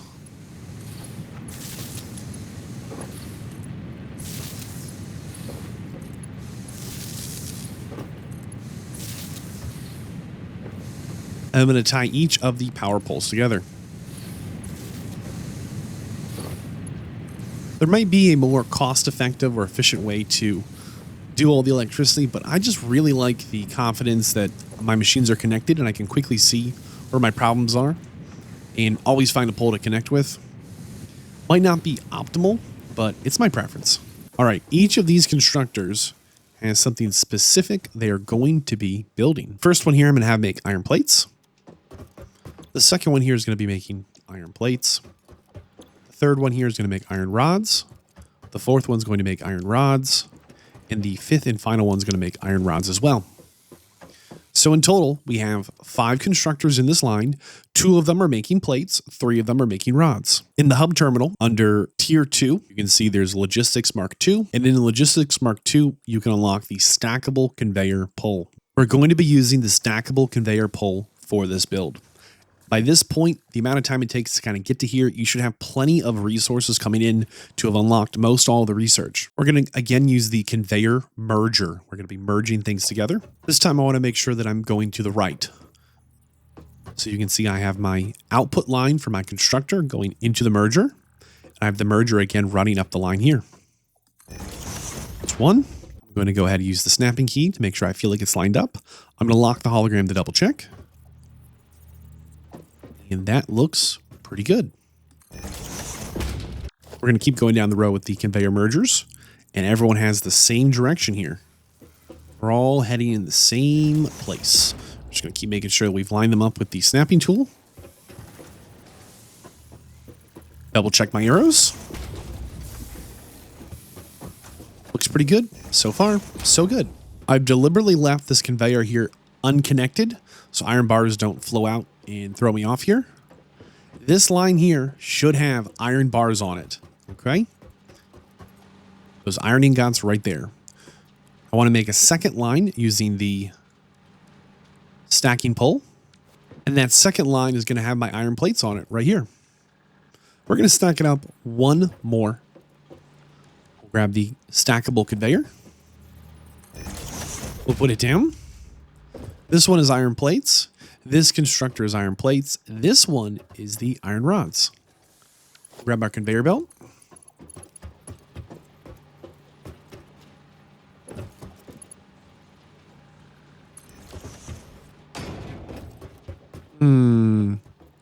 It's going to clip right through there. I don't mind that much, but some people might. Maybe I'll move it a little bit. One thing we could do to avoid the clipping is go ahead and grab our merger, line it up,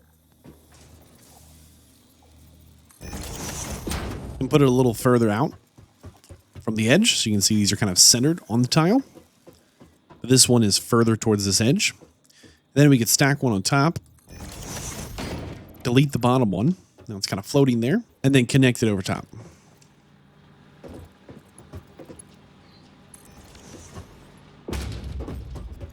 And it would just barely clear the top.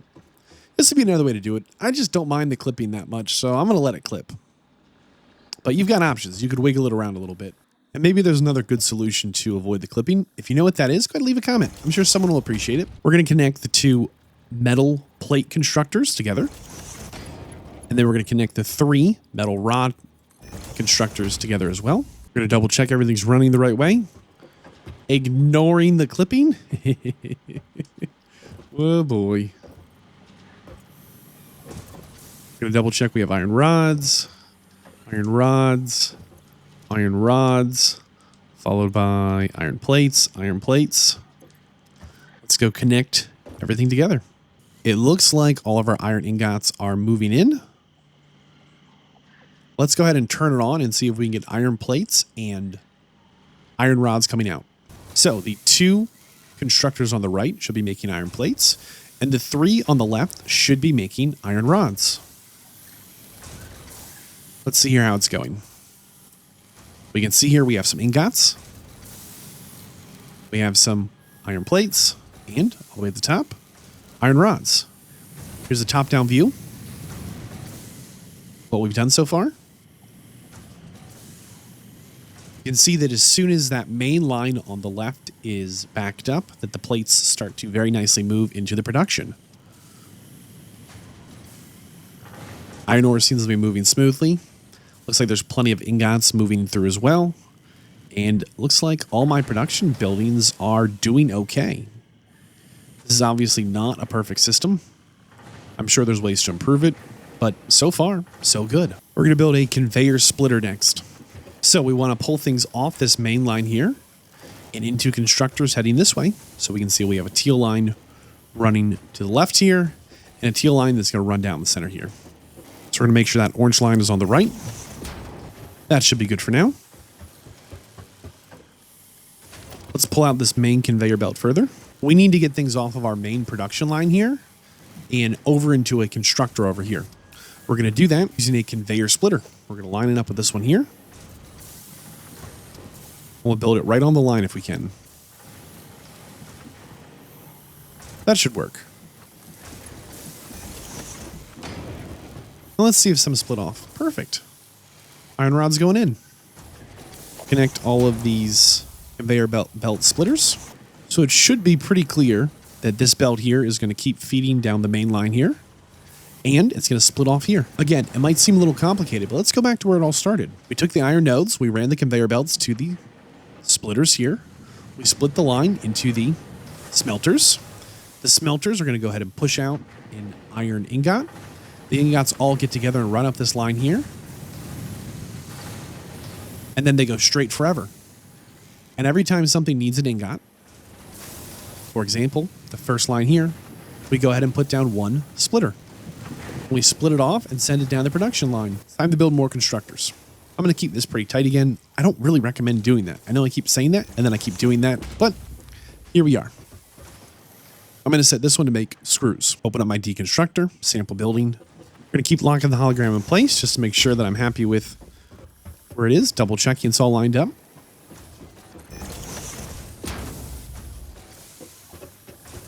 And that's 4. Perfect. We're going to go ahead and throw conveyor belts in. And link up the power. Double check that we've got the metal bars running through. Okay, looking good. And looks like everything is on and doing well. Perfect. So each of these should be actively making screws. We have 4 of them. Perfect. I think that'll be plenty. For now, guess what? It's time to use the conveyor merger and now merge all of these finished products together. We're going to run them from the left side here down to the main line over there. Should be good.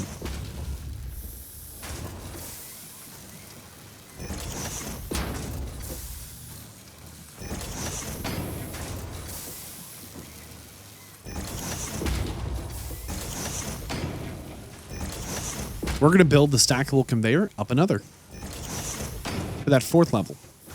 Connect our conveyor from the screws into the main line. Perfect. Each of these 4 constructors are actively making screws. They're going to feed it into this main line here. When something needs screws, we'll take it off. Just like to make the screws, we took the iron rods off, or to make the rods in the plates, we took the ingots off, just like we took the ore off into the ingots. I hope this is making sense. It can be a little overwhelming to look at a glance, but can also be kind of satisfying to see that it's all coming together. All right, it's time for the building of assemblers. In the production tab, we can build these assemblers. If you're missing any of the parts for these assemblers, you're going to do the same thing we've done this whole time. You're going to go to the crafting table and you're going to break it down to its simplest parts. For example, these rotors. Rotors are made out of nails and iron rods. You can see here if we go a little further back, by nails I mean screws. Screws are also made out of iron rods, which means we can get these from iron ingots. This is why that early game grind on one hand can be a little frustrating, but on the other hand, if I say we need a rotor and I just say, hey, it's iron rods, at this point, you probably know what that is. You know it's from an iron ingot, from an iron node. These things will keep building on each other the further we go in Satisfactory. Just like if we need a reinforced iron plate, we can go over and see it's made out of iron plates and nails. And we know that nails come from iron rods. In production, we're going to build some assemblers. These are important buildings for us to have, as they can make a number of specialty parts. And they're the first buildings we've made that have two inputs instead of just one. The assembler on the right here, we're going to make rotors with. So we're going to need screws and iron rods. And our assembler on the left here, we're going to make reinforced iron plates with. So we need iron plates and screws. So both of these are going to need screws. One will need iron rods and one will need iron plates. We're going to go to our main line here and we're going to attach onto each of the nodes we need one conveyor splitter. And then we'll attach two more conveyor splitters here as well. Anywhere you like, just around this zone so we can send resources into these assemblers. Not a big deal. Give yourself a little bit of room to do this, okay? So, this one needs iron plates and screws. Let's go ahead and grab those iron plates.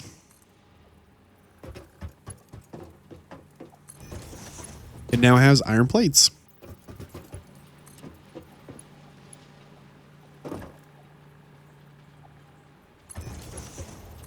This one needed iron rods. We'll connect that through. It now has iron rods. They both needed screws. We'll go ahead and connect the screws.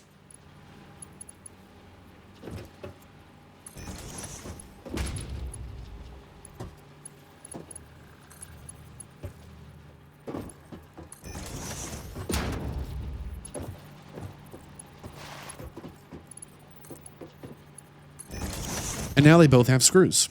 I know it looks a little complicated, but it's the same thing we just did.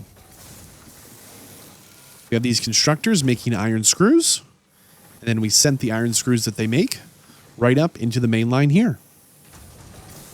Just like we did for the iron rods, the iron plates, and the ingots. Then when we needed some of these supplies, we routed them off the main line. Just like we did to make the screws with iron rods, here we're just routing more supplies. It's working. Perfect. Now we have an automated supply of reinforced iron plates and rotors. These will come in real handy. This, of course, means it's time to merge the conveyors. Now, you might not want to merge them into this. Instead, you might put down a storage container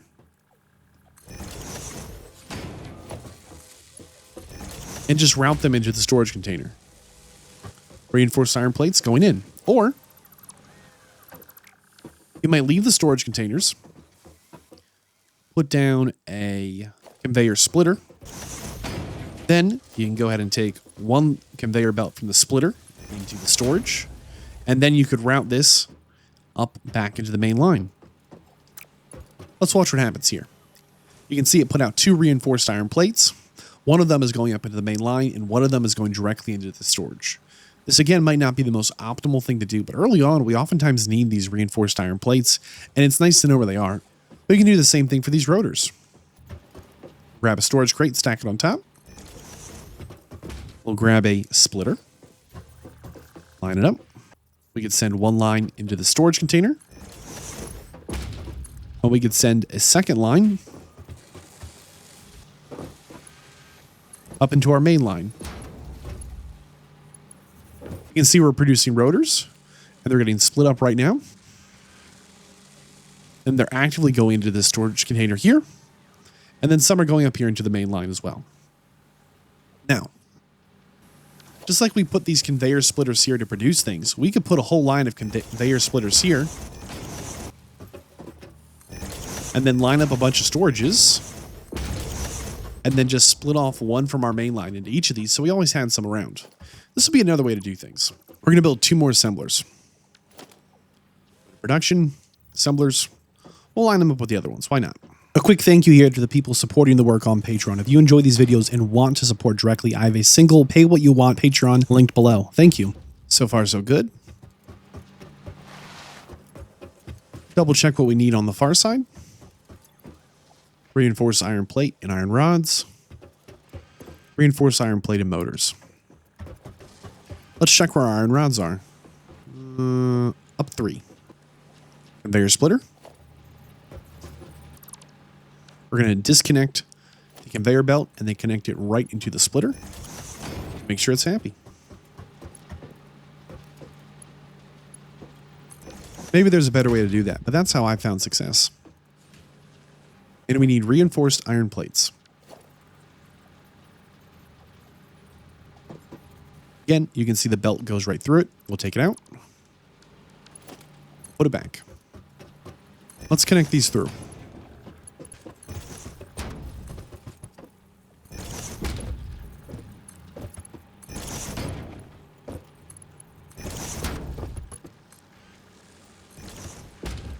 Here comes a rotor. Let's keep our eye on it. Make sure it makes its way into this assembler right here. I know the assemblers can feel kind of intimidating as they're kind of a big jump forward. And you can see our conveyors are starting to get a little bit messy as we try and work with them. Here's a top-down view. You can see where we started with the smithies on the left here, taking in this iron ore, smelting it down into the bars. And then we fed the bars into our very first line. That main line there carried us all the way through as we continued along the way. We fed those ingots back into this first line of constructors where we started to put out iron rods and iron plates, which we of course then fed right back into our main line. They joined the ingots. Then when we needed the iron rods or iron plates, we fed them in to new constructors to make screws. We gave the screws their own line as well. Then as we needed items for these more complicated parts to make reinforced plates and rotors, we could feed them back in as well. You can start to see the lines breaking down a little bit though, as the production on this side is pretty slow. We probably want to upgrade everything to Mark II belts, and maybe we want to add in some more of these assemblers. Maybe it'd be nice to have 2 assemblers making rotors and 2 assemblers making reinforced iron plates. That way these ones on the end aren't so starved. You can see they're flashing yellow with their lights, telling us they're having a problem. They have electricity, but they just don't have the parts they need. You can also tell over time how this main line is super, super nice and helpful and easy to have. It's a little bit of a hassle to try and set up. But once it's set up, it's really nice. It's really easy just to look at it and go, oh, you know what? We have a few too many things using iron rods, and we don't have a lot of them coming out. You know, maybe we could solve a lot of our production problems if we just added in another constructor making iron rods. That might help out as well. It seems to be one of the bottlenecks. I like you can look at it and figure out what's going on. And I like that we could expand this exact same setup all the way across here and just keep going. There's definitely room to just keep copy and pasting this build. Is this main line here, all of these splitters, they'll all connect with each other relatively nicely. In addition, we could close off this factory here and consider it completed. It's currently making all the parts that we need with its ability to turn iron ore into iron plates, iron rods, turning those rods into screws, turning those screws and plates and rods into the motors, into the reinforced iron plates, and even some of the more fancy items further along. In addition, you can actually see that our copper line has been so successful, it's completely clogged up. Not because there's nothing for it to do, but it's actually completely filled up some of the storages here. Our limestone is doing a lovely job here with the concrete as well, and we need to make sure we check in on our sync tickets to see how we did on these. Our biggest obstacle remains power. We're actively having to go out and hunt for power and cut down trees and feed in leaves. And we can do that. Of course we can. But the next step from here is to see if we can get our hands on some coal power. And you can see in the top right corner, the objective says build the space elevator. To tell you, after you build the space elevator and before you can get coal, you're going to need 50 of these smart plating pieces. It's a pretty steep order for us right now, but for the moment, we're working on it. While we're waiting for some of the parts to be cooking on the production line, we're going to spend a minute here looking at the sink and answering the big question of what do you do when you're waiting? Well, the facts are we're never waiting. One thing we did is we went around and upgraded our conveyor belts to Mark II. Other things we did was we went ahead and made sure that our biomass burners here at the solid biomass fuel are loaded up. You can see they are all the way loaded up. We spent some time changing our build. For example, we could put another storage container right here. Then we could go over to the wires and the cables. And we could just throw in some extra cables into the sink here. Let's talk about what the sink does. We're going to open it up. You can see we're still doing about 120 points a minute. We have a total of 19 coupons. Let's print these coupons off. Take them out.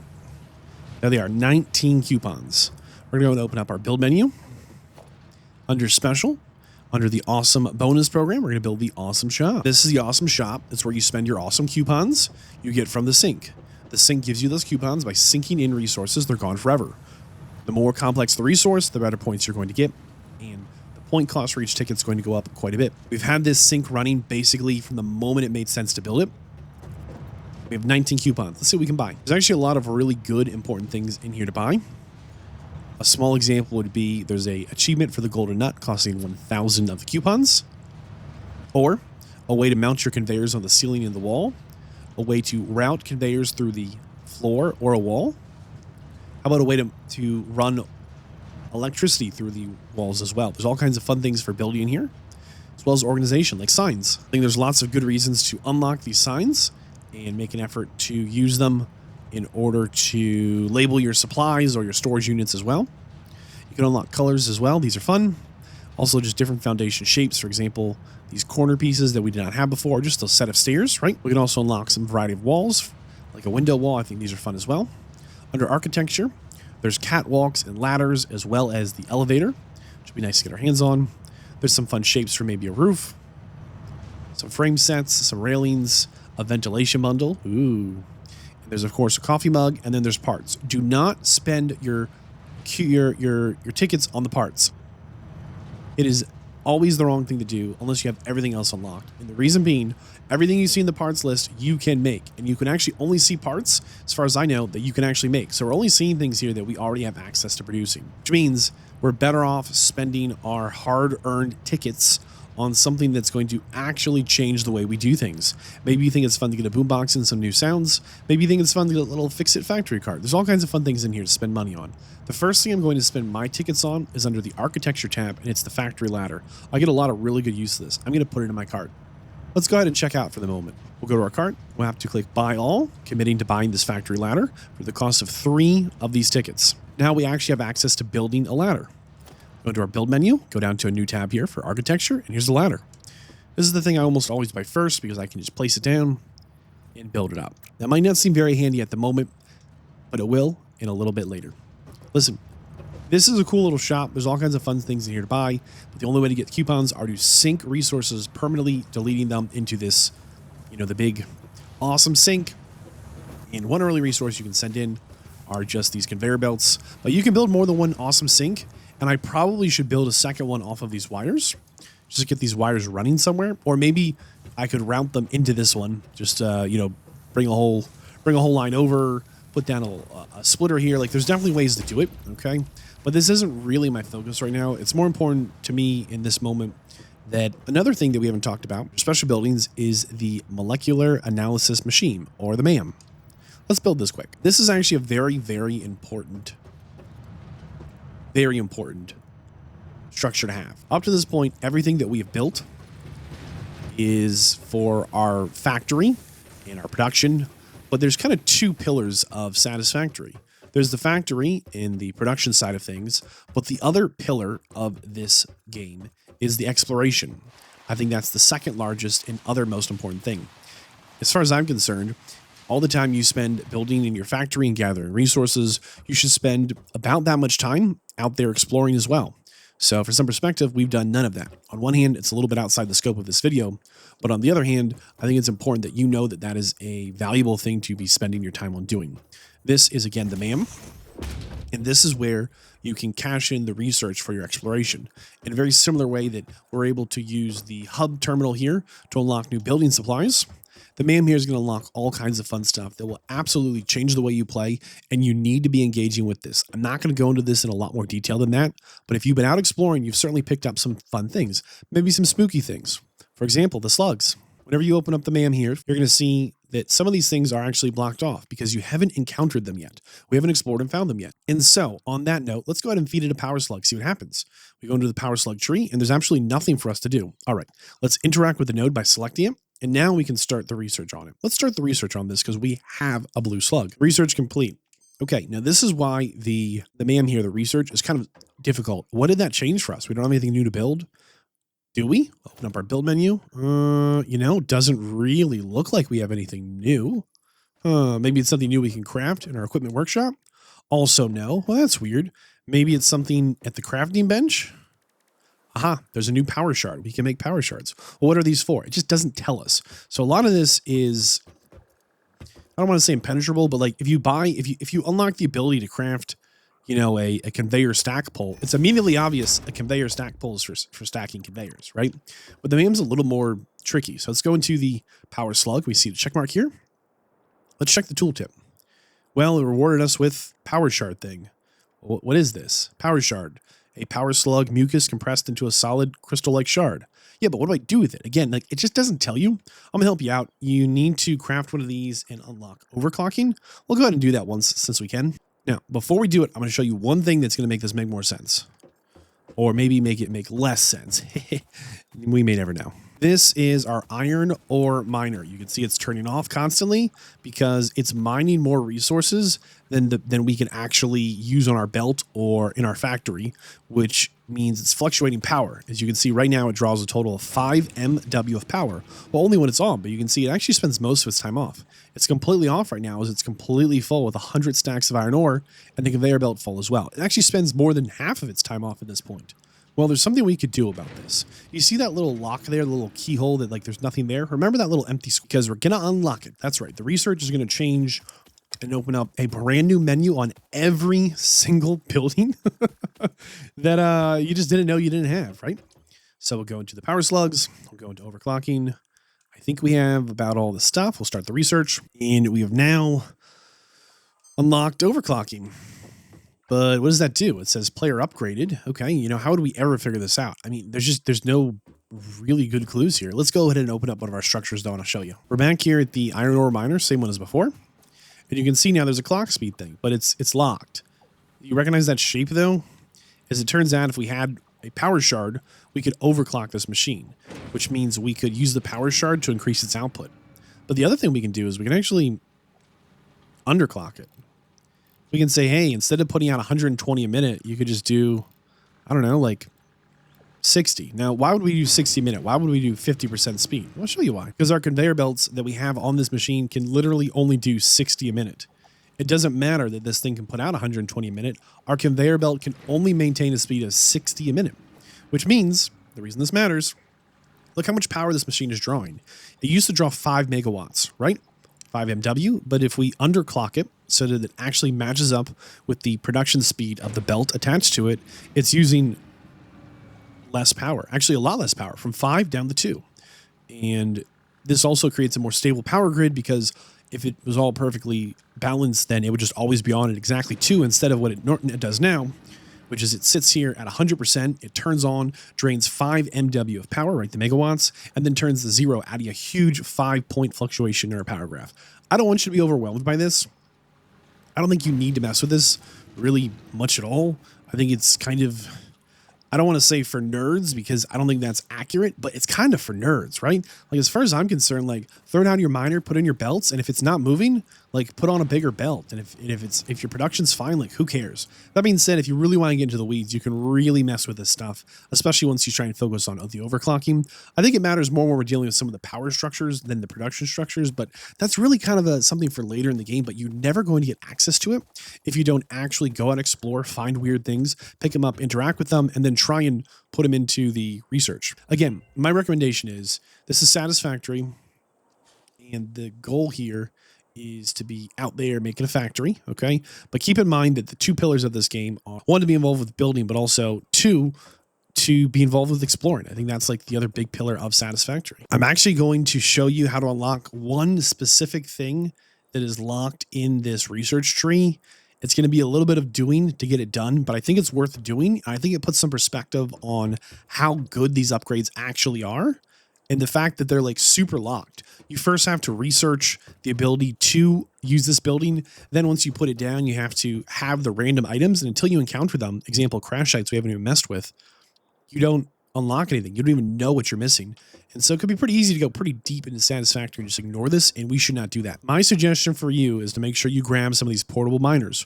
Remember, you can build them in your equipment workshop. We're going to go for a little run. We're going to run through the grasslands. And I'm going to do my best to make it make sense. We're looking specifically for, I'm going to call this the Teardrop Lake right here. If you started in the grasslands, you're going to be able to find this location. And we're looking for one specific thing, and we're going to run the whole way because that's all we can do. We haven't unlocked vehicles because we don't even know they're an option yet. And something I haven't mentioned till up to this point is that running is not the Ooh, we'll take some stinger remains. Sure. Running is not the fastest way to get around. It's actually faster to jump and slide. And as your slide is about to start losing momentum, to jump again and go back into your slide. This is actually a significantly faster way to travel than running. Personally, I find it a little obnoxious. I just don't mind running, but at the same time, it is quite a bit of a speed boost to be moving in that way. Sliding's not bad, but meh, I don't want to get seasick, you know? I haven't told you what we're going to get yet, and that's because you can't actually find the thing we're going to get until you've actually found it once before. AKA, it's some kind of a mineral rock thingy-majingy that requires you to have encountered it before to pick it up again. This is what I'm calling Teardrop Lake. So take a second, look at this thing here. Right here. Right in the middle. So our base is right here. And we just ran down along the coast, and it's right about here. Okay? From Teardrop Lake, you can see here, this could be a good way to find it. There's these iron nodes. There they are. 1, 2, 3. These 3 iron nodes.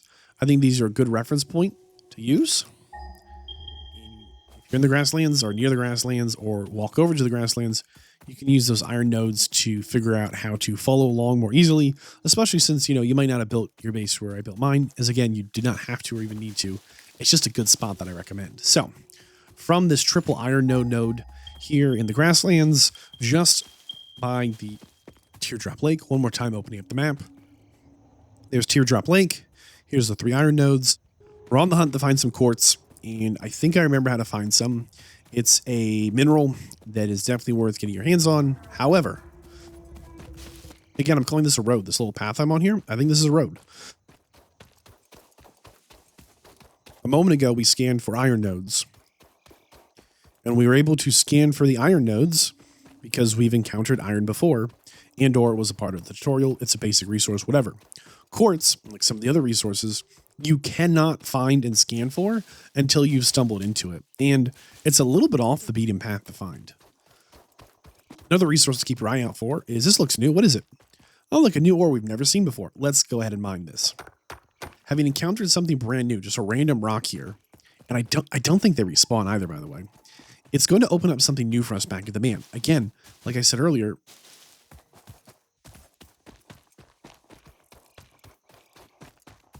just as much as you're building in Satisfactory, I think you should be exploring. All right, this is a good, again, reference point. There's this big hill going up to the right, and that would be a wrong turn. We want to keep going down into this kind of misty valley down here.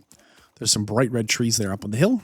Maybe they'll change color with the sun. I really don't know. Could just be my monitor settings. Bottom line, we're heading kind of down this hill, and we're going to curve to the right. There's going to be some of those stink plants that we'll probably have to contend with in a moment here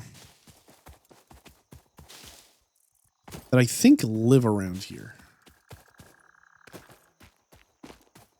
Making good progress. We're on the right path. Listen, crystal or raw quartz, whatever it's called. The quartz, you cannot scan for it, find it. Here comes the stink field.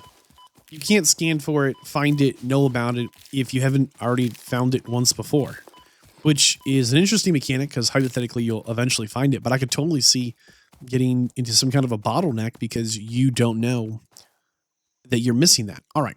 So there's kind of that down section. There are the red trees and the waterfall. We just kind of stayed to the right and we're running up this hill here towards these blue kind of mushroom things, I guess. Kind of spooky, kind of like a mystical swamp vibe. I don't know. Maybe it's not a mushroom, but it's got big mushroom energy to me. What do I know? Listen, point is, excuse me, birds. We're going to run down here into the swamp. And again, you could be making much faster time if you were jumping and sliding. We'll hit the water, turn left.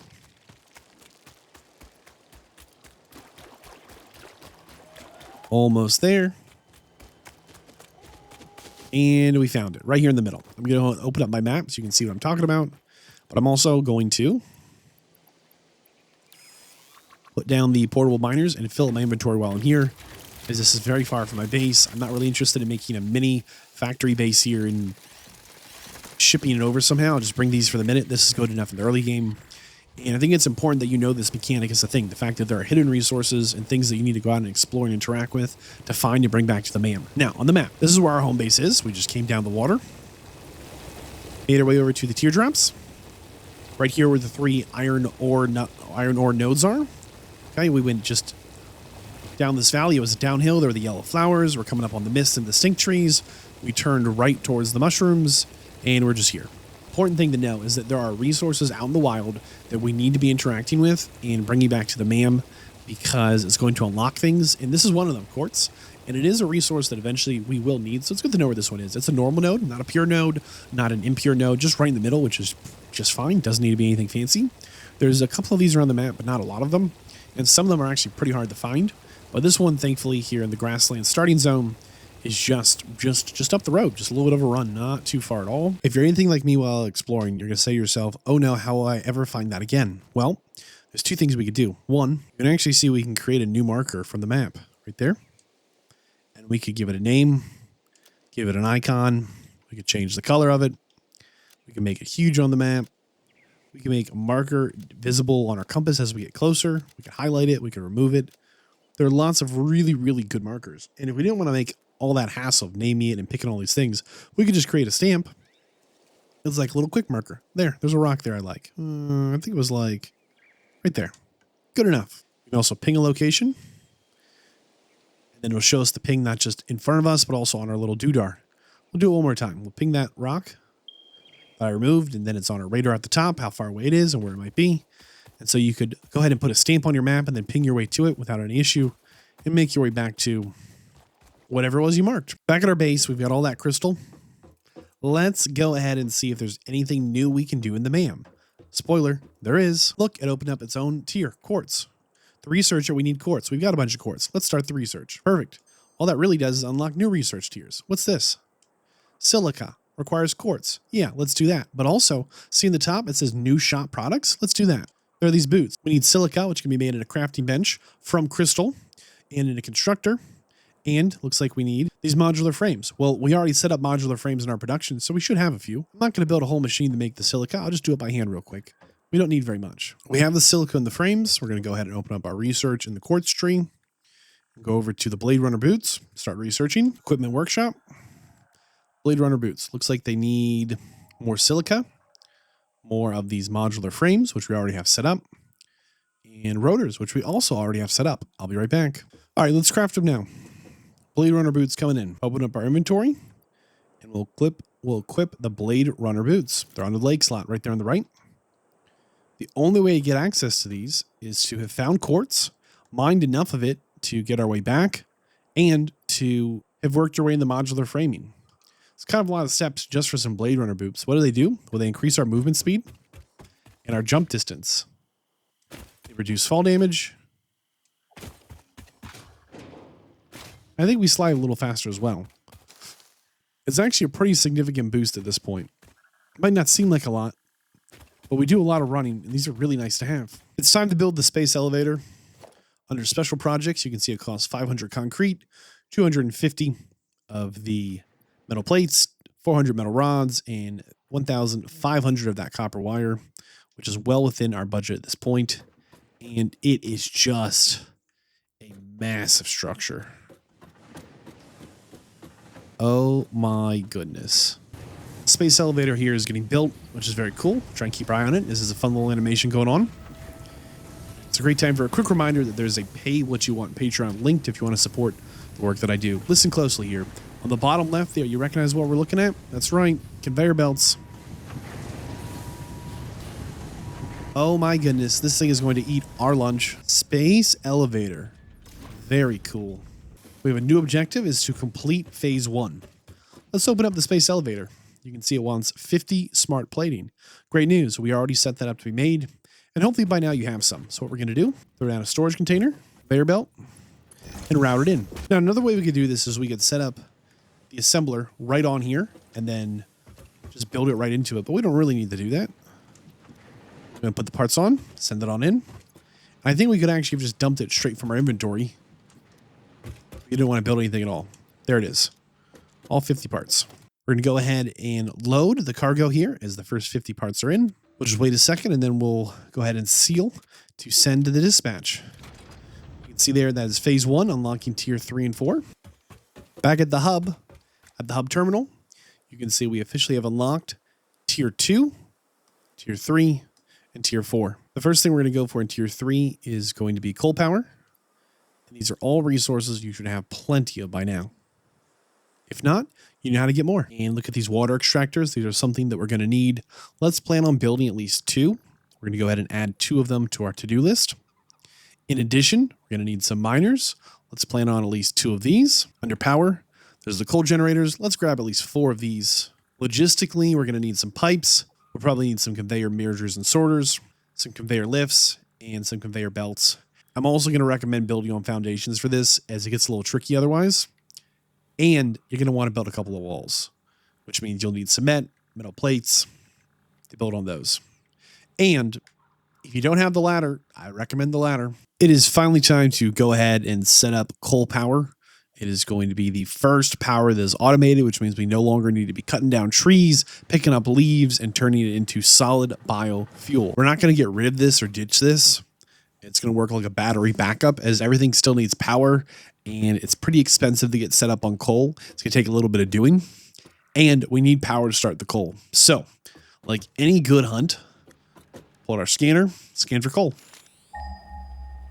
900 meters away, we can open up our map. We can see it's quite far away over here. And it looks like there's going to be a bit of elevation through here. We'll have to figure it out. Now we have 2 key tools with us. Our power poles and our ladders. Okay. And in addition, we have the blade runners. Give us a little extra jump on our step. And away we go. Now, the first thing we're going to do is go ahead and run a power pole the entire way there. This is how you're going to find coal. You're going to scan, you're going to run for it, and it's probably not going to be nearly as close as you want it to be. Power line, connecting to power pole, and we will run this the entire way to coal. There's 2 reasons we're doing this. Number 1, it takes power to make power, which means to turn on the coal, we're going to need to have power there. And the whole point of building a coal power plant is to bring coal power to our base so we can automate stuff, which means this line is going to do 2 things. 1, it's going to give us a way to find how to get back to our base, but also 2, it's going to give us a way to have power at the coal and have power running back to our base. It's not a long-term solution, but it is the right thing to do right now. I'd like to build on top of this rock. We could try and go around it, or we could whip out our trusty ladder. One of my favorite things to build in all of Satisfactory. You can just place it down, whip it up. If you get to the top and there's not enough, you can actually pull it out while on the ladder, lock it in, and send it. In addition, there's a parachute you can unlock, but we don't have the research for yet. It lets you get pretty good distances. We're going to pull the ladder down behind us for the minute. Make sure we're connecting our power poles.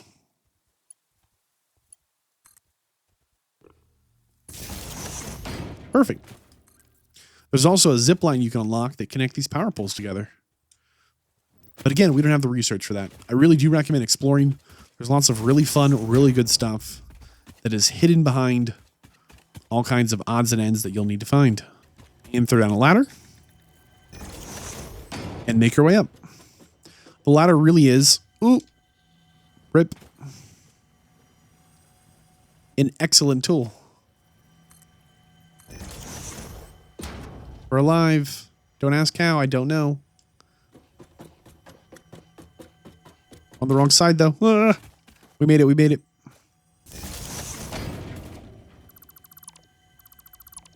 Pick up our ladder as we go. Keep running our power line. I think we just ran by it. Here it is. There's a coal node right here. Looks like there's a second node here. Several more nodes in this direction. The first thing I do to set up a basic coal power plant is I check the water extractors. They're a very large structure. We're going to need to have a few of these in. And they just don't fit everywhere, and they don't play nicely with each other either. They can be a little tough to build with. So I'll just take a second, as they need a certain depth of water, a certain size of water. The water extractors are here in the production tab. And for this build, we just need at least 2. Wow, this is actually like a perfect spot to build. There's almost nothing in here blocking our ability to build. Wide open space everywhere. This is fantastic. It's taken quite a bit of doing to find 3 good coal nodes. You probably don't need 3. Just find as many as you can. Even one's going to get it done for now. But over time, you're definitely going to want to secure these resources. So I'm here now. I'm doing it now. Had to clear out a few trees and some shrubs and get everything lined up. But we're getting really close to the water, which is we're gonna build our coal power. This is a really easy, simple build. It can be expanded as far as you want, for as much room as you have. And we're going to keep it really, really simple. The hardest thing about this build is oftentimes just getting all of your coal nodes and getting the coal down to the water, as well as getting your power line run all the way out to your coal location. We have our coal nodes, we have the coal on the belts ready to go, we have the power line ready to hook up, and we've got the water as well. This build starts with a 3x5 foundation square right here. A 3x5 foundation square. You can see there's 1, 2, 3 tall and 5 wide. That is the beginning of this build. All right, we're standing on the 3x5 grid. Go into your build menu. We'll take the basic 4-meter wall, place it down anywhere. Does not matter where. After we place this basic wall down, we're going to go back into building, foundations, and we'll use the 1-meter foundation, put a level above. So again, we placed a 3x5 foundation grid on the bottom. We used 1 wall so we could build up a layer. And then on the second layer up, we did a 5 long, just like the bottom, and 4 wide this time. Okay, here's the top view if that helps. You can see this top layer is just offset a little bit from the bottom layer. Nothing tricky about this. Just place your foundations in a 3x5, place your wall, and then build a layer 1 up that's just as wide as the first foundation layer and goes back a total of 4 tiles. Here's one more angle if you want to take a screenshot. Go into your build menu, go to powering and select the coal power generator. We're going to place 4 of these on top. One thing you might want to do while building on the water, go to your build menu, go to organization and grab this lookout tower. You don't have to build it, but sometimes it's nice to see what you're working on, and you can place it right in the water. You can also place it on a foundation. So we're going to try and place 4 of these coal power generators on top here. There's 2. We'll build a 3rd. And here's 4. This is it. We put the 4 tiles up there and the 4 generators up there. Now, if you want to expand this build, all you would do with these coal power generators is you would continue to build this top foundation layer as far as you could and keep placing the coal power generators.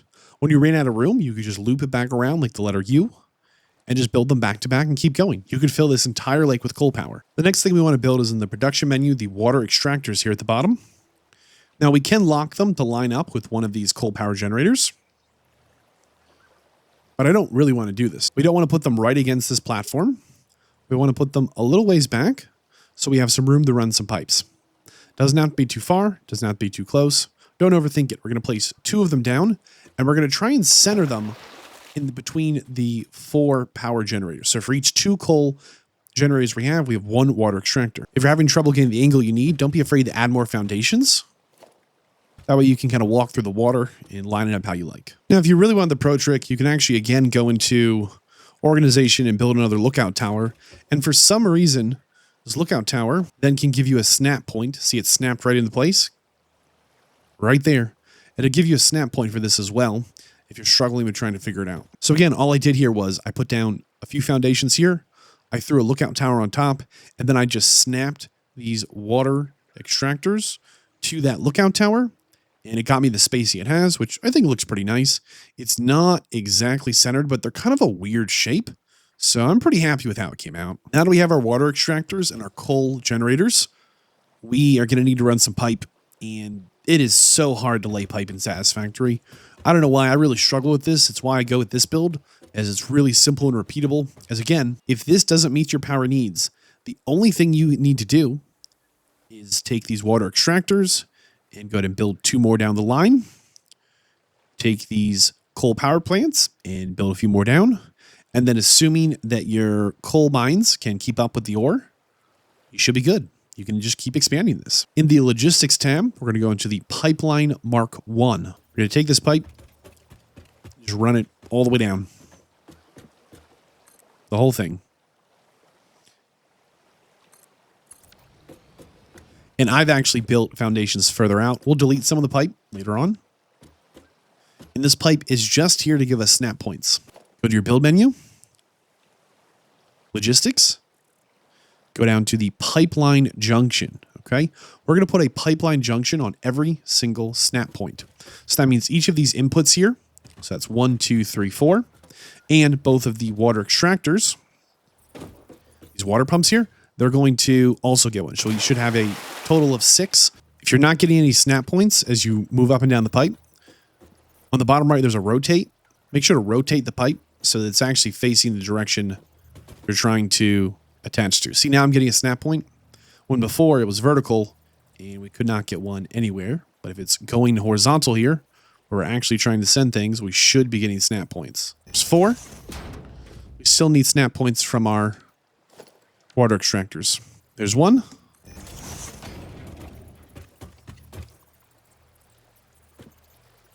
There's 2. This is why we tried to align the water extractors in between the coal power generators instead of directly on top of them. Might not be a big deal, but having their own individual spot they're going to connect to is my preference. Now, water's pretty tricky in Satisfactory. We're going to get rid of this end here. And we should be able to get rid of this end here. And we'll keep that one right where it is. And we'll double check this other side doesn't have any weird overhang extra. Yeah, see, this is extra pipe we don't need water running into. We're going to take it out. And that should be good. We're going to go ahead and bring a power line down and connect these pumps to the power grid. See, they both turned on green, which is telling me they're pumping water. Back in the logistics menu, we're going to grab the pipe again. And we should be able to connect each of the pipes to their spot where we got the nice snap point.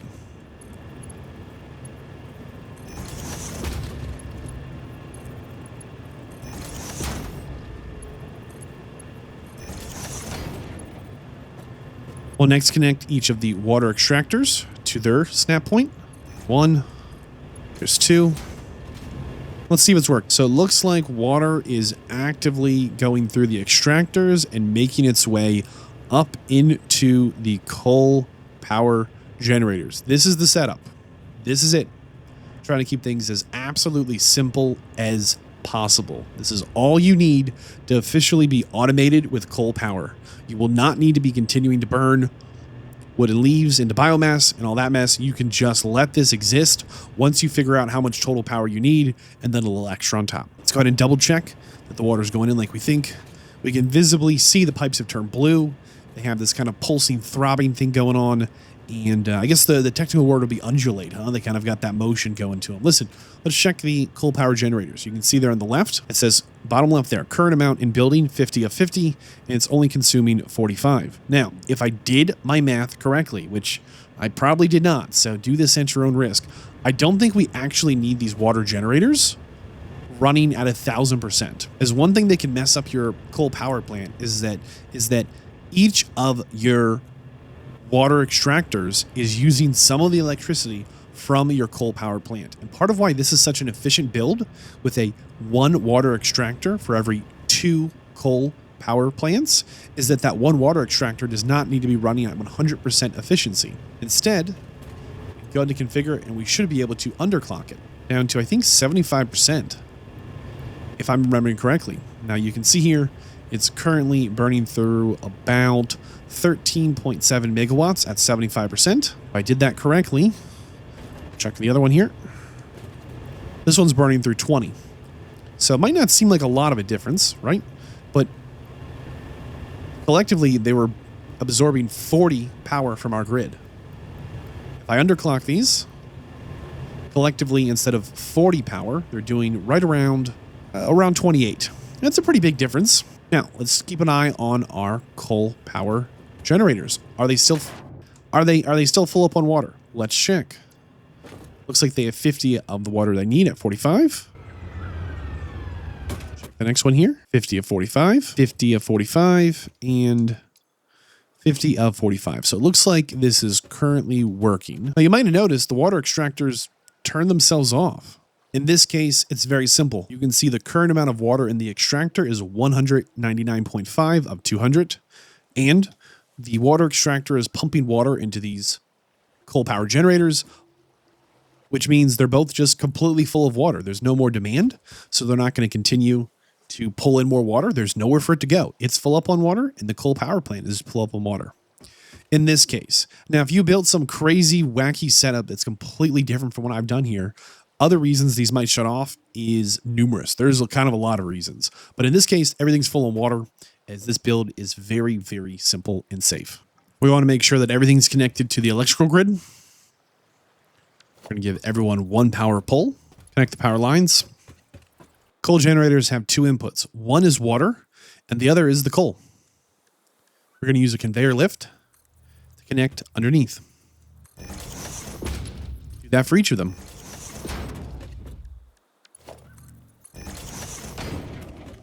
Once we're underneath, we're going to take the conveyor splitter and line it up. We'll connect all the belts. Really easy math here, okay? Each coal generator uses exactly 15. That is 15 coal. Each of our coal nodes will produce 60 coal. That means each individual coal node we have making 60 coal can feed exactly 4 of these, no problem. No overclocking, no problem at all. 60 is also the exact amount of resources your Mark 1 belt will carry and the exact amount of resources that your miner Mark 1 can pull out. It all works out just perfectly that 4 of these is the exact right number for each line of coal. You can see here that I found 3 coal nodes, so I could very easily stretch this out into at least 12 of these, 4 for each node. We're going to let our coal run in. And we are not going to turn on the coal generators yet. I want to make sure that this last one here in the end is full up on coal. Now, another thing we could do is we could just keep 100 coal in our pocket here, and then we could just throw 100 coal in each of the machines. That way they start all the way full. Don't forget to connect all your coal power generators together and connect them into your grid. Congratulations, you've done it. You've gone from a complete neophyte to coal power. This is a huge milestone in Satisfactory. And the question is, well, now what? Well, keep researching up the milestone tree, keep building fun bases, keep exploring, and keep learning. I'm Vadd. I'll see you in the next one.